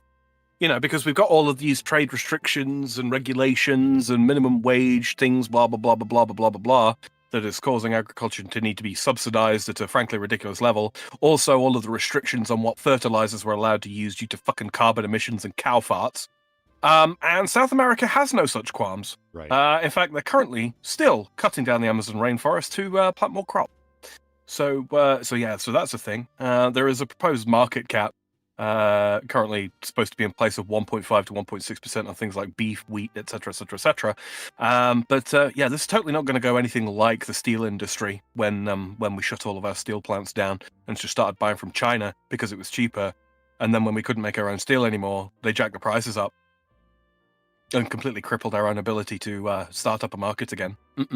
What could go wrong? Yeah, EU Delenda a asked. critical building and military material like steel.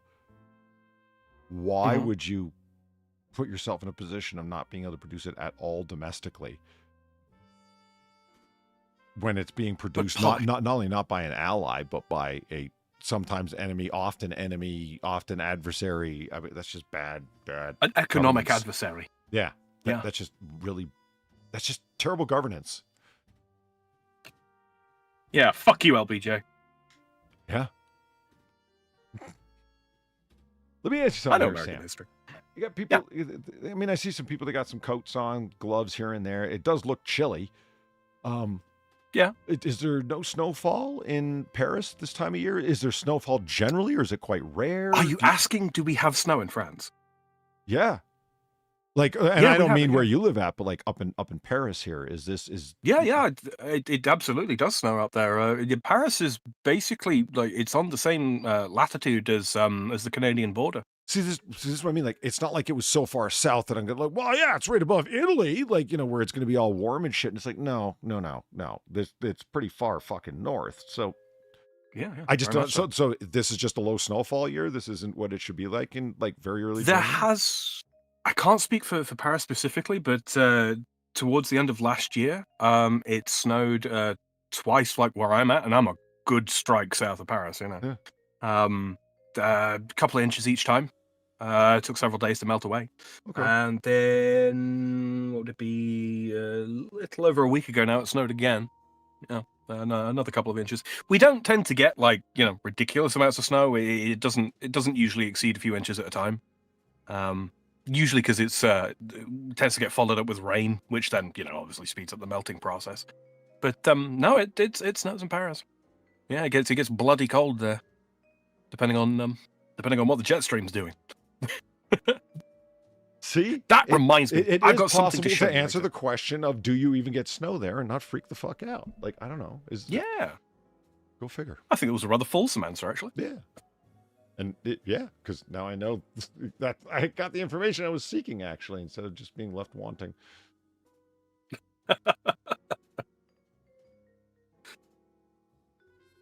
Oh, hey, thank you, Sam.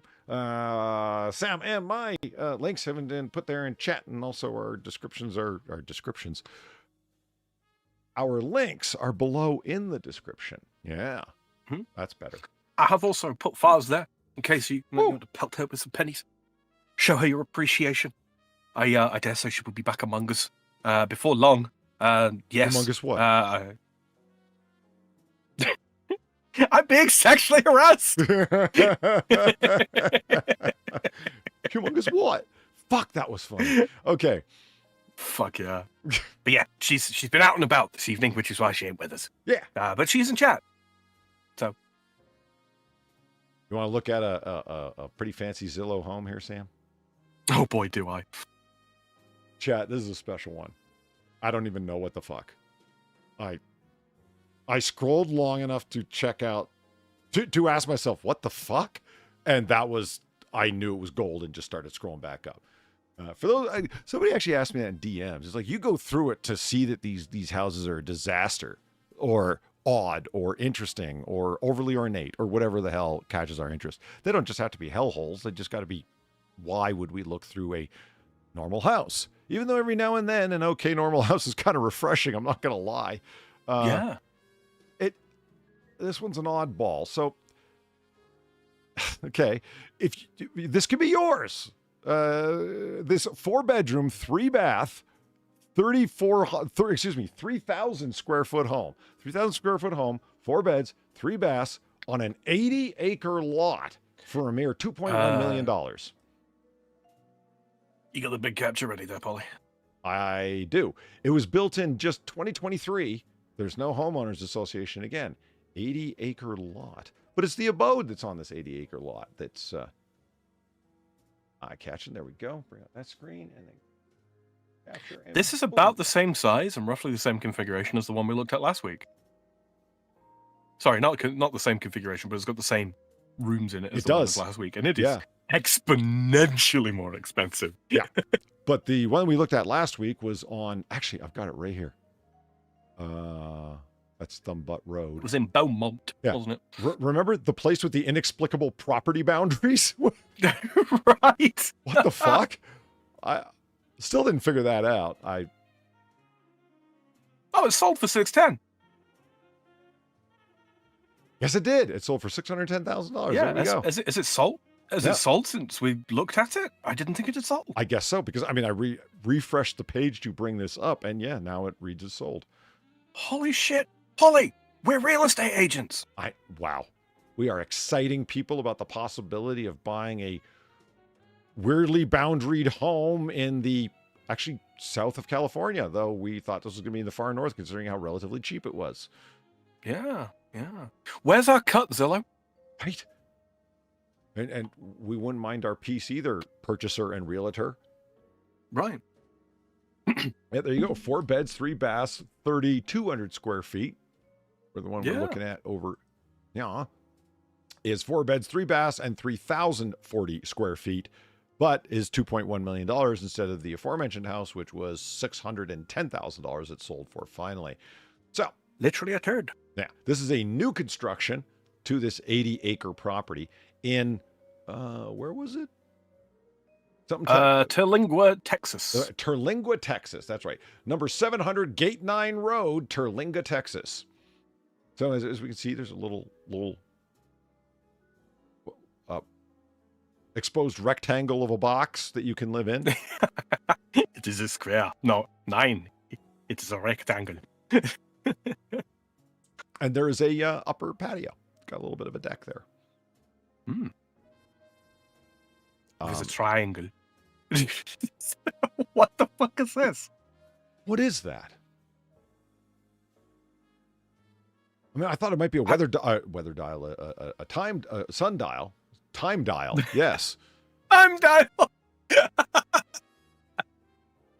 That's a point, Polly. We need to replace the chronometer on the time machine. I'm like, time dial, isn't it like the Link's Adventure and the time dial? And I'm like, no, that's the Macarena of time. Yeah, so anyway, here's a close-up of the cube. Just upset all the people, Polly. It's fine. Zelthor thought that was hilarious. So yeah, you do the little I bet dance. he I'm like, did. yeah, you got to remember the dance in the proper order, and then everything starts doing its temporal thing. Yeah, gibbering away in Latin languages. Yeah. So I mean, you got a house made of corrugated metal here.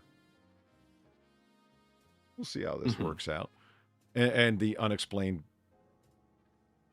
pyramid. Okay. Okay. What? They look so specific, and there's 2 of them. Is that like They've got to be lamps. yeah, like Surely. candle holder, and these are to protect from the wind, and you put it in there? Something like that. Look. Mountains. Wood. Actually, Polly, I think that's more of a plateau. Shut up. Now, the correct response to that is nerd. No, I'll explain why later. I've never lived far out off the grid. Well, I can see the electrical wires running right by. I guess it's not off the grid at all, but okay, off the water grid. It's vaguely gridish. Yeah. So what are those for? Hot and cold water? What? Septic tanks? No. I mean, why would you need 2 above ground septic tanks? One for number 1, one for number 2. No. It all goes together. Yeah, I don't know, man. I don't know. Sapper, it was built out of something, but not sea containers. Wait until you see. Huh. Yep, plateau. Oh, it's a wedge house. Yeah, I guess it kind of is. It's one of those walkout basement things. I love a walkout Right. basement. It's like getting an extra level on your house, but not. God, it looks like a modern gaming PC. Oh, it's a little portable fire pit. What? The pyramid. Build a fucking campfire. You're in the wilds, you fucks. Yeah, but you can't pick up and carry a campfire. You can pick up and carry this though. Where are you going with the campfire? I don't know. No. I've had enough of you people. I'm taking my campfire and I'm going home. The rave cube. Yeah, exactly. Out in the desert. Dum, dum, dum. Oh, God, I could just hear fucking Darude Sandstorm. I love when people take the effort to do, like, you know, oh, look, we put this trail of rocks around there so you know that this is our fire pit area. Right. Yeah. It's just this. We've removed some of the larger rocks from this particular patch of gravel. Yeah. Now the scorpions and lizards won't walk into the circle. Will the circle be unbroken? See, now this is different. Why, you know, laying actual pavers or stone dealies, I don't know what to call those. Stone slabs, all the way down to your little fake barbecue pit would be a good, or fire pit would be a good idea. Okay, moving on. Are those? You see that? Oh, wow. Okay. Do you see that? Here we go. Yeah. Shit's about to get weird, guys. Man, now I see why the property values are taken off in this area. That's right. What the fuck? It's plain to see. Everybody knows, Cone. Like, well, all right. Valine, you liking this yet? I was going to say, Valine, you're a plane autist. What model is this? Yeah. Nah, this looks like a passenger craft. She might not know. Oh, it's like a John Travolta porn house or something.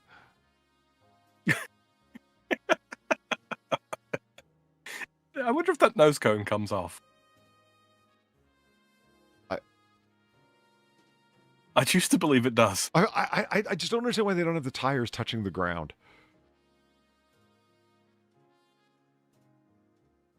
Huh. Going it rolling forwards? I don't know. And there's something missing from your house. Isn't it a wine fridge in your airplane hangar? Yes, it is. Oh. You're absolutely goddamn right. Do you suspect that the bedroom's going to be in there, perhaps? You know, to sort of isolate it. Yes, I do. Yes, I do. Yeah, that makes sense from like a heating and cooling perspective. Yeah. So here's like the second level when you go upstairs. Those stairs that you saw walking up here, they've pulled some of the rows of seats and set them outside. And I wouldn't have thrown those seats out either. In all fairness, I would have kept them. They're fucking expensive to buy those, you know. Yeah, and they took one of the trash cans inside. They just set it outside. Again, in all fairness, I wouldn't have thrown that out either. You know, yeah. Damn straight. Ooh, I like your little light up map. Was that a map of all the airports in the continental US? That's what I think it's supposed to be. I find it hard to believe they're that evenly spaced. How far can you fly in one tank of gas, Polly? Mm-hmm. About this many. Yeah.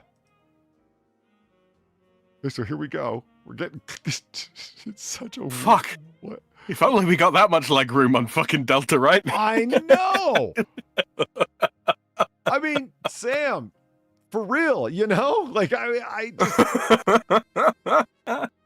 See, tiny little people like Far, they don't understand the world that people of a normal height live in. You know, when you're a little homunculus and your legs dangle off the fucking floor when you sit down and you still buy the extra legroom seat, you just piss off normal people. I think short people should do it for that very reason. I'm a great fan of real life trolling. Those seats. Would you mind switching seats? I paid for this seat. I'm gonna sit in this seat. But you're like 4'0" and I'm 6'5". I paid for this seat. I'm gonna sit in this seat. And there ain't shit you can do about it, Tyson. Oh, man. So, yes, they've turned the entire fuselage. Is that the right word? Somebody correct me if it's not. Yeah. That doesn't look horrible. No, this is very, what am I seeing here? 2001 Space Odyssey? Yeah, kind of, Is that what yeah, I'm Space seeing? Odyssey, yeah. I mean, it's not nearly as lived in enough to be Alien. Like 79 in? Right. So yeah, 2001.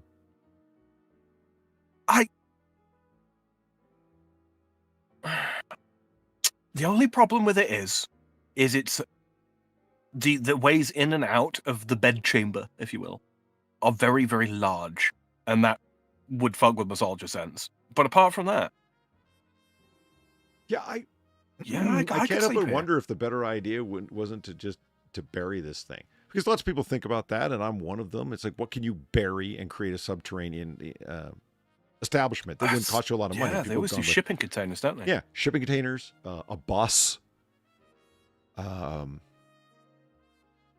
What kind of large structure can you come up with that would be possible to dig a trench and bury it, and then you've created like an underground domain without having to need to shore up the roof and every other damn thing that you would have to do if you just dug it out. You know what I mean? I wonder how expensive like secondhand train carriages are. That's not a bad suggestion. The problem, of course, is you got to get it out there, and train tracks that run out to the middle of nowhere and then stop are kind of. Well, yeah, I mean, you put it on the back of a wagon. Back of a wagon? Yeah, a truck. Oh. Big truck. It would need to be a pretty big fucking truck to haul an entire train car. But you don't just do the whole thing all at once, Polly. What? You break the train up into lots of little bits, and then you move the little bits individually. When you say little bit, do you mean a car or pieces of one car? A car at a time, yeah. Do you have any idea how much a single train car weighs? What kind of fucking truck are you using? A big truck. You have any idea of the horsepower of a fucking train? Polly, I have seen trucks carrying a fucking space shuttle. I think they can handle it. I've seen them move oil rigs on roads that you and I might drive on. Not in a speed either one of us would be comfortable with for our building project. What is the... Yeah, well, granted, they had to be a little careful with the space shuttle because, you exceed 66 miles per hour. That fucker's out of here. Same with the DeLorean. True. Well, I mean, Doc Brown did make a fucking time machine out of a train eventually, didn't he? That's true. Yeah. I've never actually seen the third one. You're shitting me. Yeah, I watched the first two. Love the first two for some reason. Oh, man. Never watched the third. You know what it is? If you love the first two, dude, the third one is a fucking banger. You're going to love it too. And it is. The third one, I mean, because if you like Westerns even slightly, and I do, dude, yeah, absolutely, man. Watch it. You'll fucking love it. You know what it is? When I first watched them, it was on VHS, which we got from, would you believe it, a video rental shop. And they never had the third one in. And that's why I never watched it. Oh, fuck. We should watch it, man. That'd be a lot of fun, actually. Yeah. And honestly, as I always tell people with stuff like this, I'm kind of jealous. You get to see it for the first time. That's pretty cool. As an adult, so I'll be able to appreciate at least half of the jokes. Yeah. Go correct your mistake now. Yeah, that's one of those things where it's like, I like this one more than that one or whatever, but all three films are fucking great. They're great for their own fucking reasons. Yes, the original has its own charms. 2 is the most scientific and technical. The third one is just what a great send-off, and it's its own thing. All three films are, if you like the first one, there's every reason in the world you should like the next two, and if you like the first two, God, man, all the more reason you should love the third. So you got a banger of a fun time ahead of you. Does the third one, wrap it up? Yep, sure does. There is a true ending. Yes. Yep. 100%. Excellent. All right, I'm sold. I'm sold. That's one of the things I cannot fucking stand when they get to an end of a trilogy, because what are the odds of something going past a trilogy? Reasonably speaking. In today's world, very slim. slim. High. Oh, well, something worth watching. You zoned out. What film series you on about? Back to the Future. Yeah. Sam's never seen Back to the Future Part 3. Yeah, I haven't. I don't know. I kind of feel like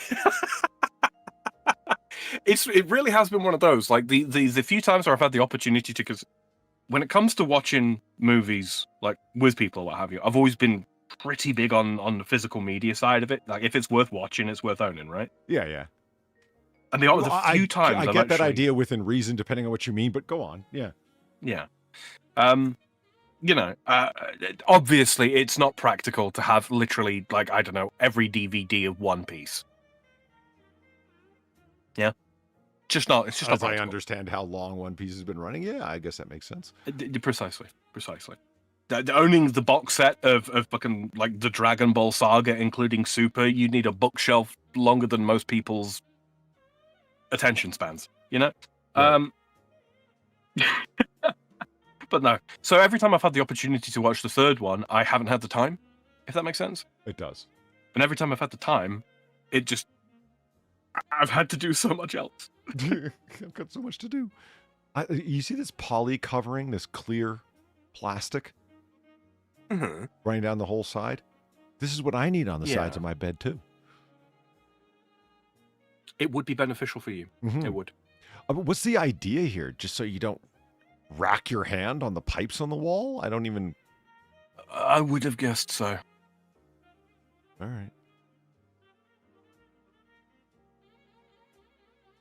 Yeah, This seems so expensive for no fucking reason. It must have been really pricey to get that airplane piece in there and then convert it into some kind of space, livable space. What? It could have just fallen into the lap. Oh, man. One of the FedEx shipping boxes is the TV stand. Oh, shit. They can be on rollers, and they have the combination side to them, so they can be rolled in and then secured down in place like a vaulted piece that then can be only opened with the safe door, as it were. Lots of them like that. It's not just FedEx; those are common. I forget what they're called. They're not lashable. They're lockable roller boxes that could be secured to the plane in such a way that the only way to get it out of there would be explosives. For bullion that's being transported or secure documents. Oh, they got like the what do you call it? The hook and claw type locks that are like attached to the fucking bulkhead and all that. Yeah, you'd have to break the plane in half to get it out. Yeah.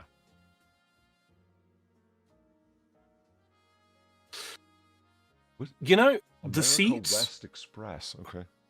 Defunct airline. The seats are a nice sort of cosmetic touch, but I don't think they're going to be very fucking comfortable to sit on after a couple of hours if you're watching a decent length movie. Yeah, and we've all been on an airplane. Those things tilt about 15 degrees. It's no big deal. That's not... Right. Yeah, they're just... This is why the house is only 3,000 square feet. Like, they keep showing pictures of like, see this, see this, see this. Because, I mean, there's a bed, and then you turn around, and there's that little living room area, and that's it. Yeah. Oh, hey, the cockpit's still up there, though. Cool. Yeah, it certainly is. Why did they turn this into the bedroom? That's why. Now, that's a gamer station. Fuck yeah. Oh, man, we never get Polly out of here. Yeah, I mean, because I just... Is this real? Is this real? Yeah, Is this real? Oh, man, I would just have fun, like, imaginating the, Battle of Britain over the fucking channel. Goddamn Jerry's! That'd be...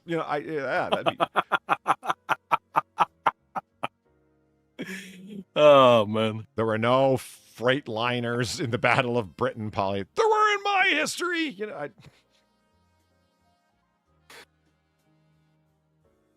And now, with the techno lights turned off.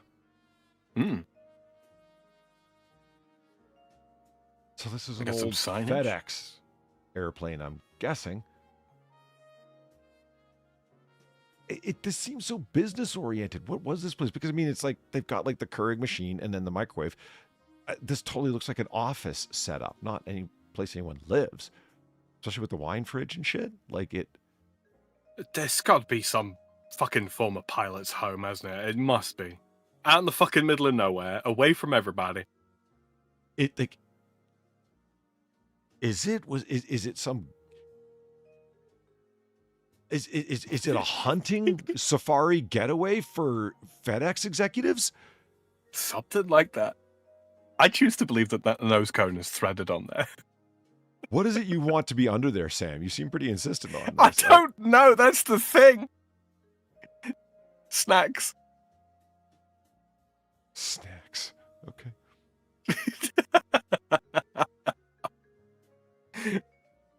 See, I would have said Free that cut that's Acapulco totally gold. What do you want from me? I would have said that's such a fake matte painting if I didn't know that that's what was actually out there. Right?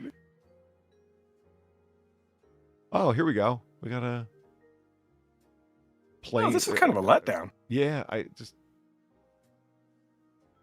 it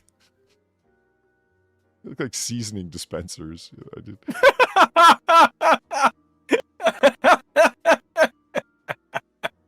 I'm marinating me and my clothes. Yeah. Holy crap. Oh, here's the actual kitchen. So what's with the office kitchen out there then? Yeah, what the hell? Or is that just, you know, for the wine when you have the women over? Is that all that's for? I guess. You know, they don't get to go into the rest of the house. It's, you know, that's the entertainment suite. See, is there going to be a? Oh yeah, there were multiple bedrooms. They said that, right? 3 bedroom, 4 bath, I think. Right. No, Right. 4 beds, 3 baths. Excuse me. I mean, a full-on modern, very prefab looking kitchen. Yeah. Kind of looks like they helicoptered in this kitchen as one piece. Lots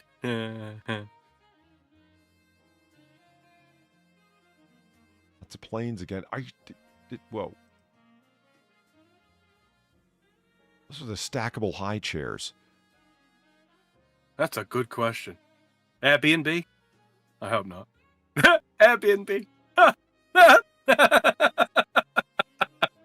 Of course it is. Oh, wow. Look, it's that office cubicle I worked in for a month before I realized, no, self-yeeting lies at the end of this career path. Right. God, that is a depressing picture, isn't it? It really is. I'm just staring at it in dismay. Oh, my God. You know how many people subject themselves to this, like 8 hours of this a day and call it a career? I feel claustrophobic just looking at it. Just, well, yeah. Ooh. Okay. Okay, missed opportunity. Why the fuck is that not like helicopter rotors on the ceiling? Good call. This looks like such a hotel bedroom. Yeah. Staged. Very staged. Yeah, like those lamps are bolted to the tables permanently so you don't steal them. You know, hotel. Right. You know, and those are the magic fingers buttons on the side to vibrate the bed.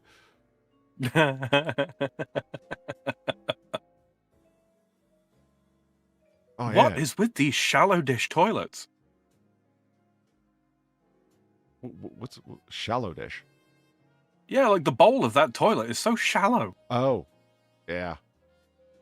You can't get that real good echo when you're leaning in to throw up, and that's what you want. I'm more concerned about Poseidon's kiss. Well, the water is. Been a minute since you heard that one. I don't recall that I've ever heard that one, but all right. No? Oh, yeah. Drop a deuce and the splashback kisses you on the butt cheek. Yeah, I kind of expected this, I'm not going to lie. Yeah. This bed. Do you like the little walkway up to the top with the railing and everything? No, I don't. Children are not going to hold the railing walking up to the top bunk.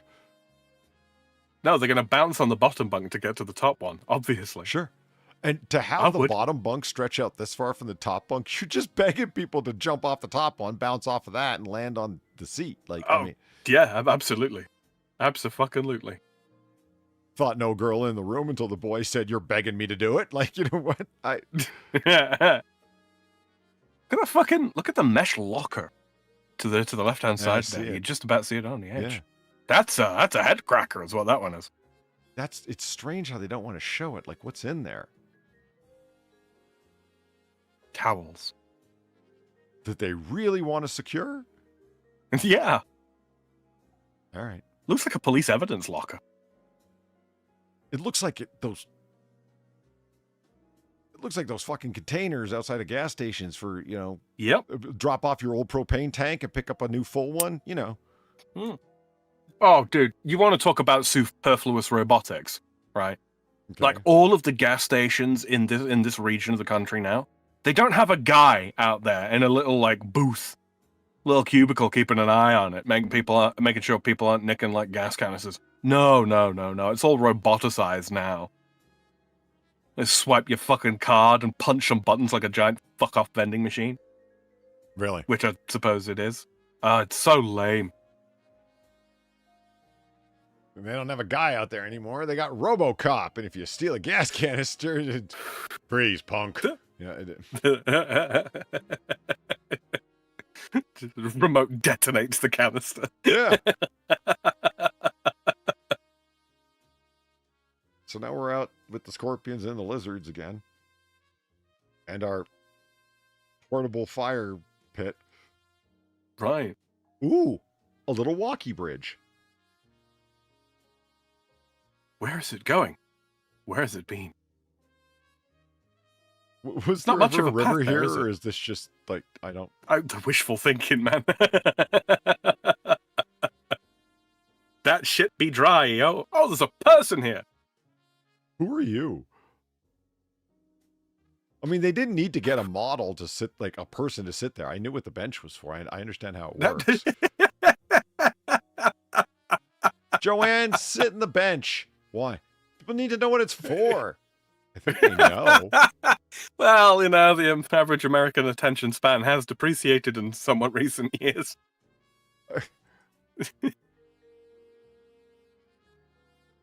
That is... Oh, the horses. They come with the property. They're wearing tarred helmets. That's so funny. No, they're wearing those so they don't get reeved, Polly. Okay, Reeve didn't get skull cracked. He got neck broke. Right. Yeah, well, a tarred helmet's not going to help you with that. That's a pretty fine horse on the left, though. I'll give him that. Who are these people? Again, I get, okay, show the horses, but the horses don't come with it, do they? So what are you showing me horses for? Is there a stables on the property? Oh, that would be nice. Are they inside the secret mountain fortress? Polly, you'd be living like the Duttons here. I'm telling you, man. What? This is America. It's the parking We don't lot, share Sam. land here.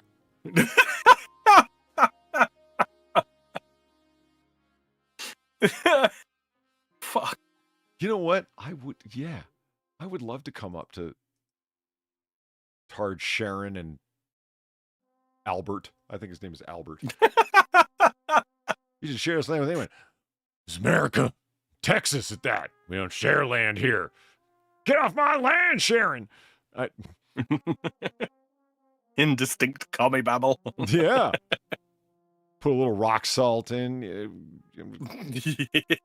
Carry some of those shells in your pocket just in case. And you rock salt her ass. Look at these oversized fucking...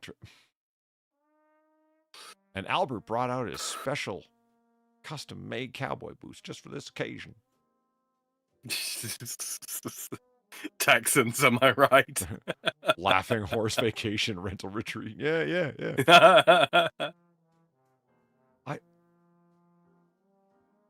I'm starting to get a far more commercial vibe off of this place just by the way that things are set up, the hiking path, the fact that they got particular parking spots with, you know, disposal center. That's yeah. What was this place built for? Again, is this a hunting retreat for, like a Texas retreat, basically for FedEx employees or FedEx executives? You know, you can say the same about more remote places in fucking Utah, you can, but just looking at the ground around here, I just get the distinct impression, like, people ain't supposed to live here, man. Holy fuck, that's priceless. That's not a joke. That's what the next property is called on Google Maps. The Laughing Horse Vacation Retreat Rental. Holy shit. Holy shit. You tell me you're not making fun of your clientele when you call it laughing horse. No, it's what the natives called it. A young cow Oh, fuck yeah. Yeah. wrapped up in white lace.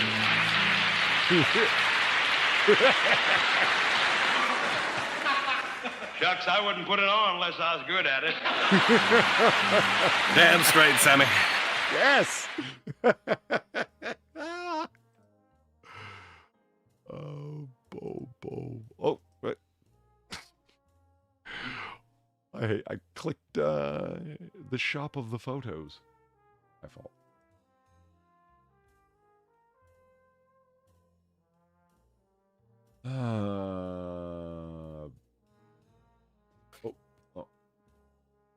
Close that. Don't need any Photoshop open right now. There we go. Okay. Gamer Lane, thank you much for the 915. Propane pit fire because you were surrounded by kindling. Same thing here in Arizona. See, I was thinking, can you cause a brush fire? Is what I'm thinking. Is like it's a contained, control the fucking flying sparks and so on. And so it's starting to seem all the more corporate, which is what I was thinking with, Bear with me. I think I've just got a delivery. All right. Swagger that man had. I know. Sammy's one of a kind. No question about that. And a great singer at that. Fucking quadruple threat, that man. Maybe you can only get there by horse. Considering the theme of the place, you think the only way to be able to get there is by air. Being airdropped specifically. If I can't parachute into a place like that, it's just failed thematically, in my opinion. Just fucking terrible. The Laughing Horse Vacation Retreat. I get it. It's like, okay, there's probably going to talk about that in the sales for the place. I still understand why you go through all this trouble to retrofit, whatever you want to call it, an airplane fuselage, because you got to get it all the way out there too. What'd they do? Fly it out there and then fly away with the parts that they didn't need? Company retreat. That's exactly what I'm thinking of. Sorry about that. No worries. Let us. The rest is capture. There we go. I'm really proud of this fucking little seating area, huh? Yep. I'm starting to think that, because when you look at the mountains that are in the background, they keep going to different, yes, they showed this, but then you also saw like where Sharon was sitting and so on. Lots of different park benches everywhere to look at all the scenery. And yeah, there's lots of cool Texas scenery to look at. But it makes me think that the whole place is about where it is as opposed to live in. You're supposed to enjoy it as much as you can temporarily because this place is for renting or whatever.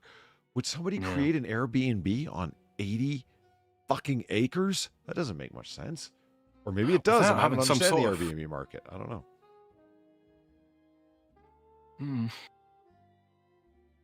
There's not an actual awful lot here for... What is that? It's a flower like on a cactus. Recognize... Yeah, I recognize the cactus. We have them here, but... Is it a fruit? A flower? It's a flower. Tell me someone's had the birds and the bees conversation with you. They have. Good. Several times. Cool. I became so knowledgeable, I gave a few demonstrations.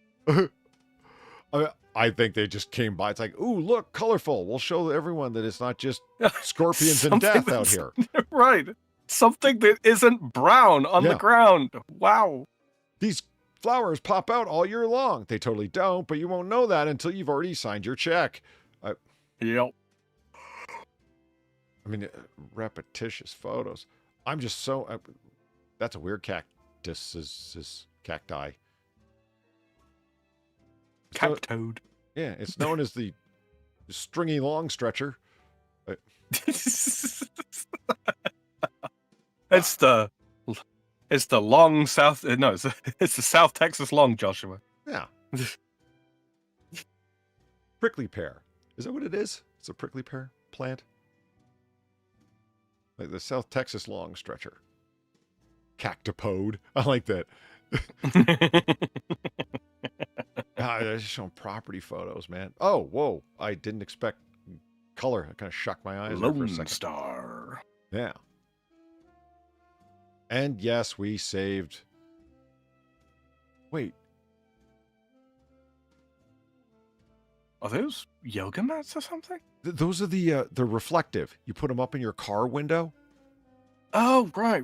You know what I mean? That's what I'm saying. They look very much like those reflective mat. No, Sam, it actually says yoga mats on the label in the front. Holy shit. I take it back. They are, in fact, yoga mats. I couldn't even see that shit.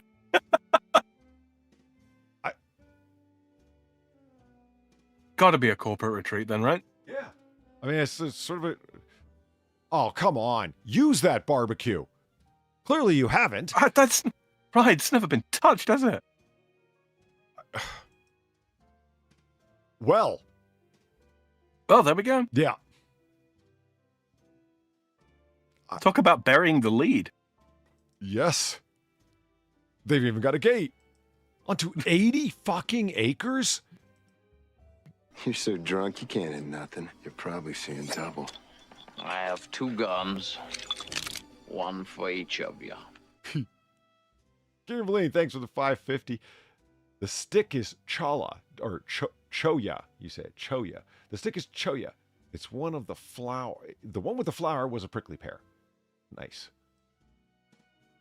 I had a vape juice that was made with prickly pear one time. I did. It's a true story. Oh, this vape juice is simply delightful. It's jacaranda and hyacinth. So they're selling off a retreat that was built in 2023? How much money have they lost? Right. It was developed and didn't work out, so they sold it off, or they're trying to... It's up on Zillow, not for a private owner. Well, I guess if you want to be one, you can, but really they're trying... A private equity company built it as a real estate property that to buy as is for a resort company looking to take it over. That's weird. I didn't know people did shit like that. Let's find out. Opportunity of a lifetime. Own a one-of-a-kind short-term rental featuring components from a Boeing 727 aircraft. You were right, Valiner. Set on 80 acres of land with improved hiking trails, this unique property offers unforgettable experiences for guests, including dying and letting your bones bleach in the Texas sun. The home sleeps up to 11 with 4 bedrooms plus a cozy hideaway and a former cargo hold. Oh, it's a giant cargo hold. Okay. Huh. Located 20 minutes from Big Bend National Park and 10 minutes from Terralingua. Most furnishings convey, making this an exceptional turnkey investment or private retreat. Most furnishings convey. No, I got nothing. I do not convey what? A sense of senseless repurposing? Are they saying that is convey a way of saying that you get the furnishings? I guess. That is not a use of the word convey that I am familiar with. It might be a valid one. I don't know. This is written so well and grammatically correct and punctuation correct and everything. I'm assuming that has a meaning I'm just not familiar with. Most furnishings come with it. Yeah, that's what it means. Yep. I like that it said most. What doesn't? Right. I'd like to think just the bed plain- coverings and maybe mattresses. Right. Yeah, I don't want those. I don't want those bed coverings. That's nasty. Who developed this to be like this, to just turn around and sell it? I don't get this at all.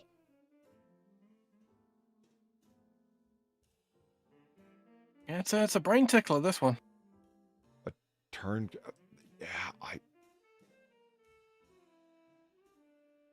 Who knows what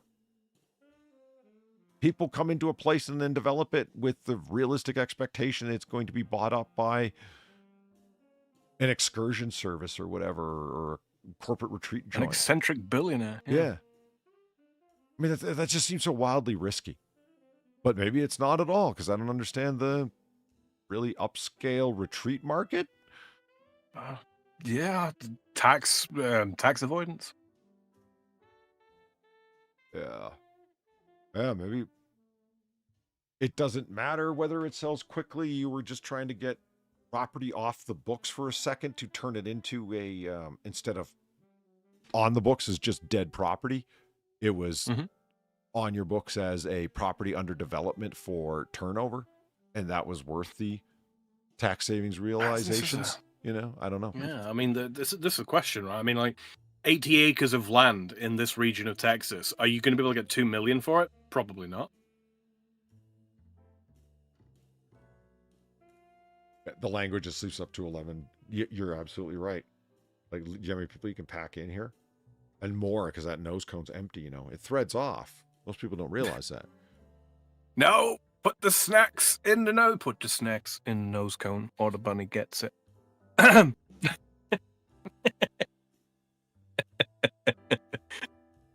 Nothing? No? Con Air? Okay. I've never seen Con Air. Really? Yeah. You ain't missed much. I've heard It's got that. Nicolas Cage in it. But, I mean, most people love it because of Nick Cage's role in that, though. Yeah, John Malkovich saves it, though, frankly. You know, John Malkovich hasn't impressed me in many films, honestly. Yeah, he's one of those actors that seems to just keep playing himself. Yeah, I mean, there are roles where I really enjoyed him. But, I mean, he has a status of being, you know, fuck off John Malkovich, and I've just never seen him that way. I mean, he was unfucking believable in Rounders as Teddy KGB, a Russian mobster. But that was a partially comedic role for him, so he's kind of playing a ridiculous figure in a way. Fuck, that movie's underrated. Rounders, Edward Norton, and Matt Damon. One of the times I really enjoyed Matt Damon in a film, which isn't very often because he's kind of obnoxious. Oh man, boom, there it goes, and there I go. I fucking just hit the fucking wall suddenly.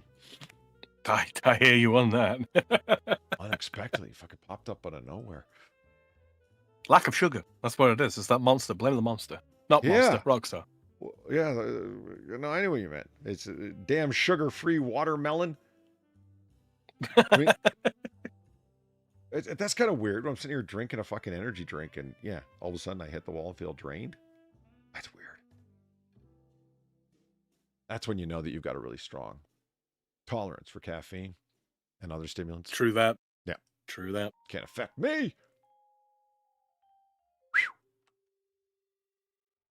Old Polly. Yeah, why not? Yeah, let's the go. Old days, you go for 8 hours. Well, I don't know. But last week we back in the day, you'd go for 8 hours. You know what? You know what it is? It's the lack of threat of shin kicks. That's what does it. We just can't feel alive unless there is imminent danger of being kicked in the shins. You know, I'm not feeling that adrenaline thrill of throwing far under the bus again and again and again. It's not only that. I was telling Sam that this week has been really fucked for me because it's still, I'm working on a bizarre work schedule right now. I woke up and thought it was 2 a.m. until I saw that the sun was still up and realized that was 2 p.m. that I saw on my phone. That was a weird moment, man.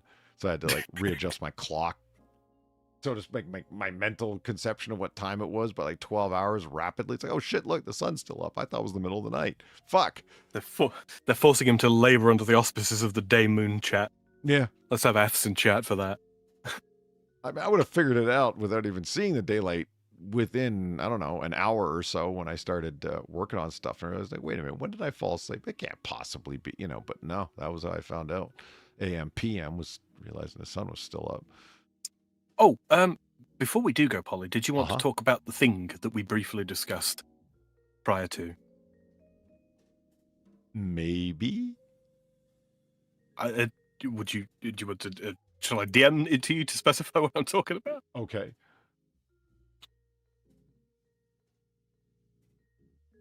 No, we can't talk about that. We don't even have the C4 yet. We don't need the C4 for that. That's for the bit that comes after. Oh, yeah, of course we can. Yeah, that's what you're talking about. Yeah, by all means. Look, if you need escorts and you want them to be French, Sam is the man to call. Now, what you do is set up a visa. They're not escorts, they're companions. It's a legally distinct enterprise. Remember, you don't pay them, you offer them a donation. It is not a for-hire service. Get that straight. Holy shit.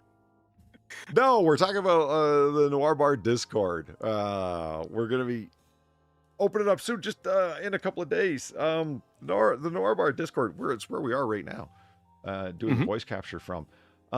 It's been sitting here for a while, and there's some people that are members of it, but really nobody comes by because it's really like a closed server. We only ever use it for voice capture. We had ideas of opening up, but then we never ended up doing it. And then a couple of people suggested it. They requested an interest. I like to pop in there from time to time, and I'm like, fuck yeah, why haven't we done that yet? So anyway, it will be opened up. Far was the one who originally designed most of it, and it still has her odd touch, which is cool because she had some really good ideas right off the beginning. So I just got to clear up the roles and add a couple of more voice chats so that there's a corresponding voice for the various rooms and postings for the various rooms. You know what I mean? Mm-hmm. Yeah. Mm-hmm. So I just have to level all that stuff. So there's equal amounts of voice chats and posting rooms for the different types of areas. Because right now that isn't that way. And I haven't fucked with Discord settings in a little while. So I need to verify all that shit. Noir Cord. Exactly. So yeah, anyway. And it's funny because it's got like all the aesthetics laid down already because Bart did a lot of that work when she set it up a good while ago, like 2 years ago now. Oh my God, at least. Oh, it's got to be longer than that. Yeah, got to be longer than that. And it was a good suggestion on a couple of people's parts. Like, are you ever gonna like actually do that? And it was like, oh my God, you're right. So yeah, no, we will. We'll be doing that this week, so it'll open up. So for next week, what will we just have it in the description or something like that? I haven't even thought about it. You mentioned it right now. Yeah, toss it down there. Yeah. Maybe we'll beta test a few things with some with some trusted patrons or something first. Yeah, we'll see. So we just as soon as BG shows up, we'll kick him, then ban him, and then it'll be fine. I mean, he's got to come in before we can ban him. We can't ban him before he shows up, right? And then technically we can. How do you do that? I'll tell you later. Okay. Assuming he's already on Discord, I guess he would just type in his Discord ID number or whatever. But I don't know. I don't really go around banning people on Discord, so I wouldn't really know. No. It'll be standard sort of rule sets, guys. Obviously, keep the conversation polite, public facing stuff, and yeah. No posting your weird porn. My God. In public channels. I mean, AI's for other things than creating your weird porn. Fuck. Right. And no posting librarian phone numbers either. That's weird. Maybe. Read me Weber versus Maryland or whatever the fuck it was. Wow. Jesus. It's a good thing Far wasn't here. She did library studies, remember? That would have weirded her out. That's true. Yeah. That's true. Although she was here around the time that we were doing that. Well, maybe that's why she wasn't suddenly here anymore. It's like, I'm going to get out of here before people start asking me to send, Far, send me a picture of you, like, putting books back on the shelf or something,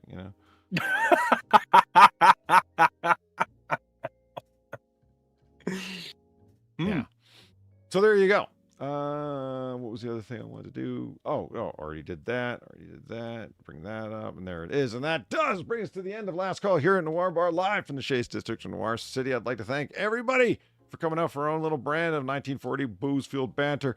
I'd like to thank Sam for keeping me company at the bar. Always a good time, my friend. Right back at you, man. Right back at you. Sam's links are below for his gaming streams and for his his Streamlabs is down there. Hit him up while we're off stream because we can read them next time you come back. If you're listening in the future, feel free to leave a comment. I always enjoy reading them. Leave a like if you're on your way out of the bar Back to the Future because that's good for you. If you haven't seen Back to the Future, watch it. Don't be like Sam. And that was a convenient with the left hand, he taketh away. Yeah. And finally, I'd like to thank all the very generous people who tip the bartender. That's me. You guys are awesome, and it's greatly appreciated. And a thank you from me as well. Awesome. That is how we keep the fires burning, the candles turned on. Well, no, both the fires and the candles burning. And the cost paid off because they're miserable bastards. Indeed it is, and they are. Yeah. So in the meantime, like we always say, about this time, you don't got to go home, but you got to get the hell out of here. Have a good night, everybody. It's great being back. I love having the bar open all the time and look forward to it being open more in the future. Have a good night, everyone. Yeah. Good night, everyone.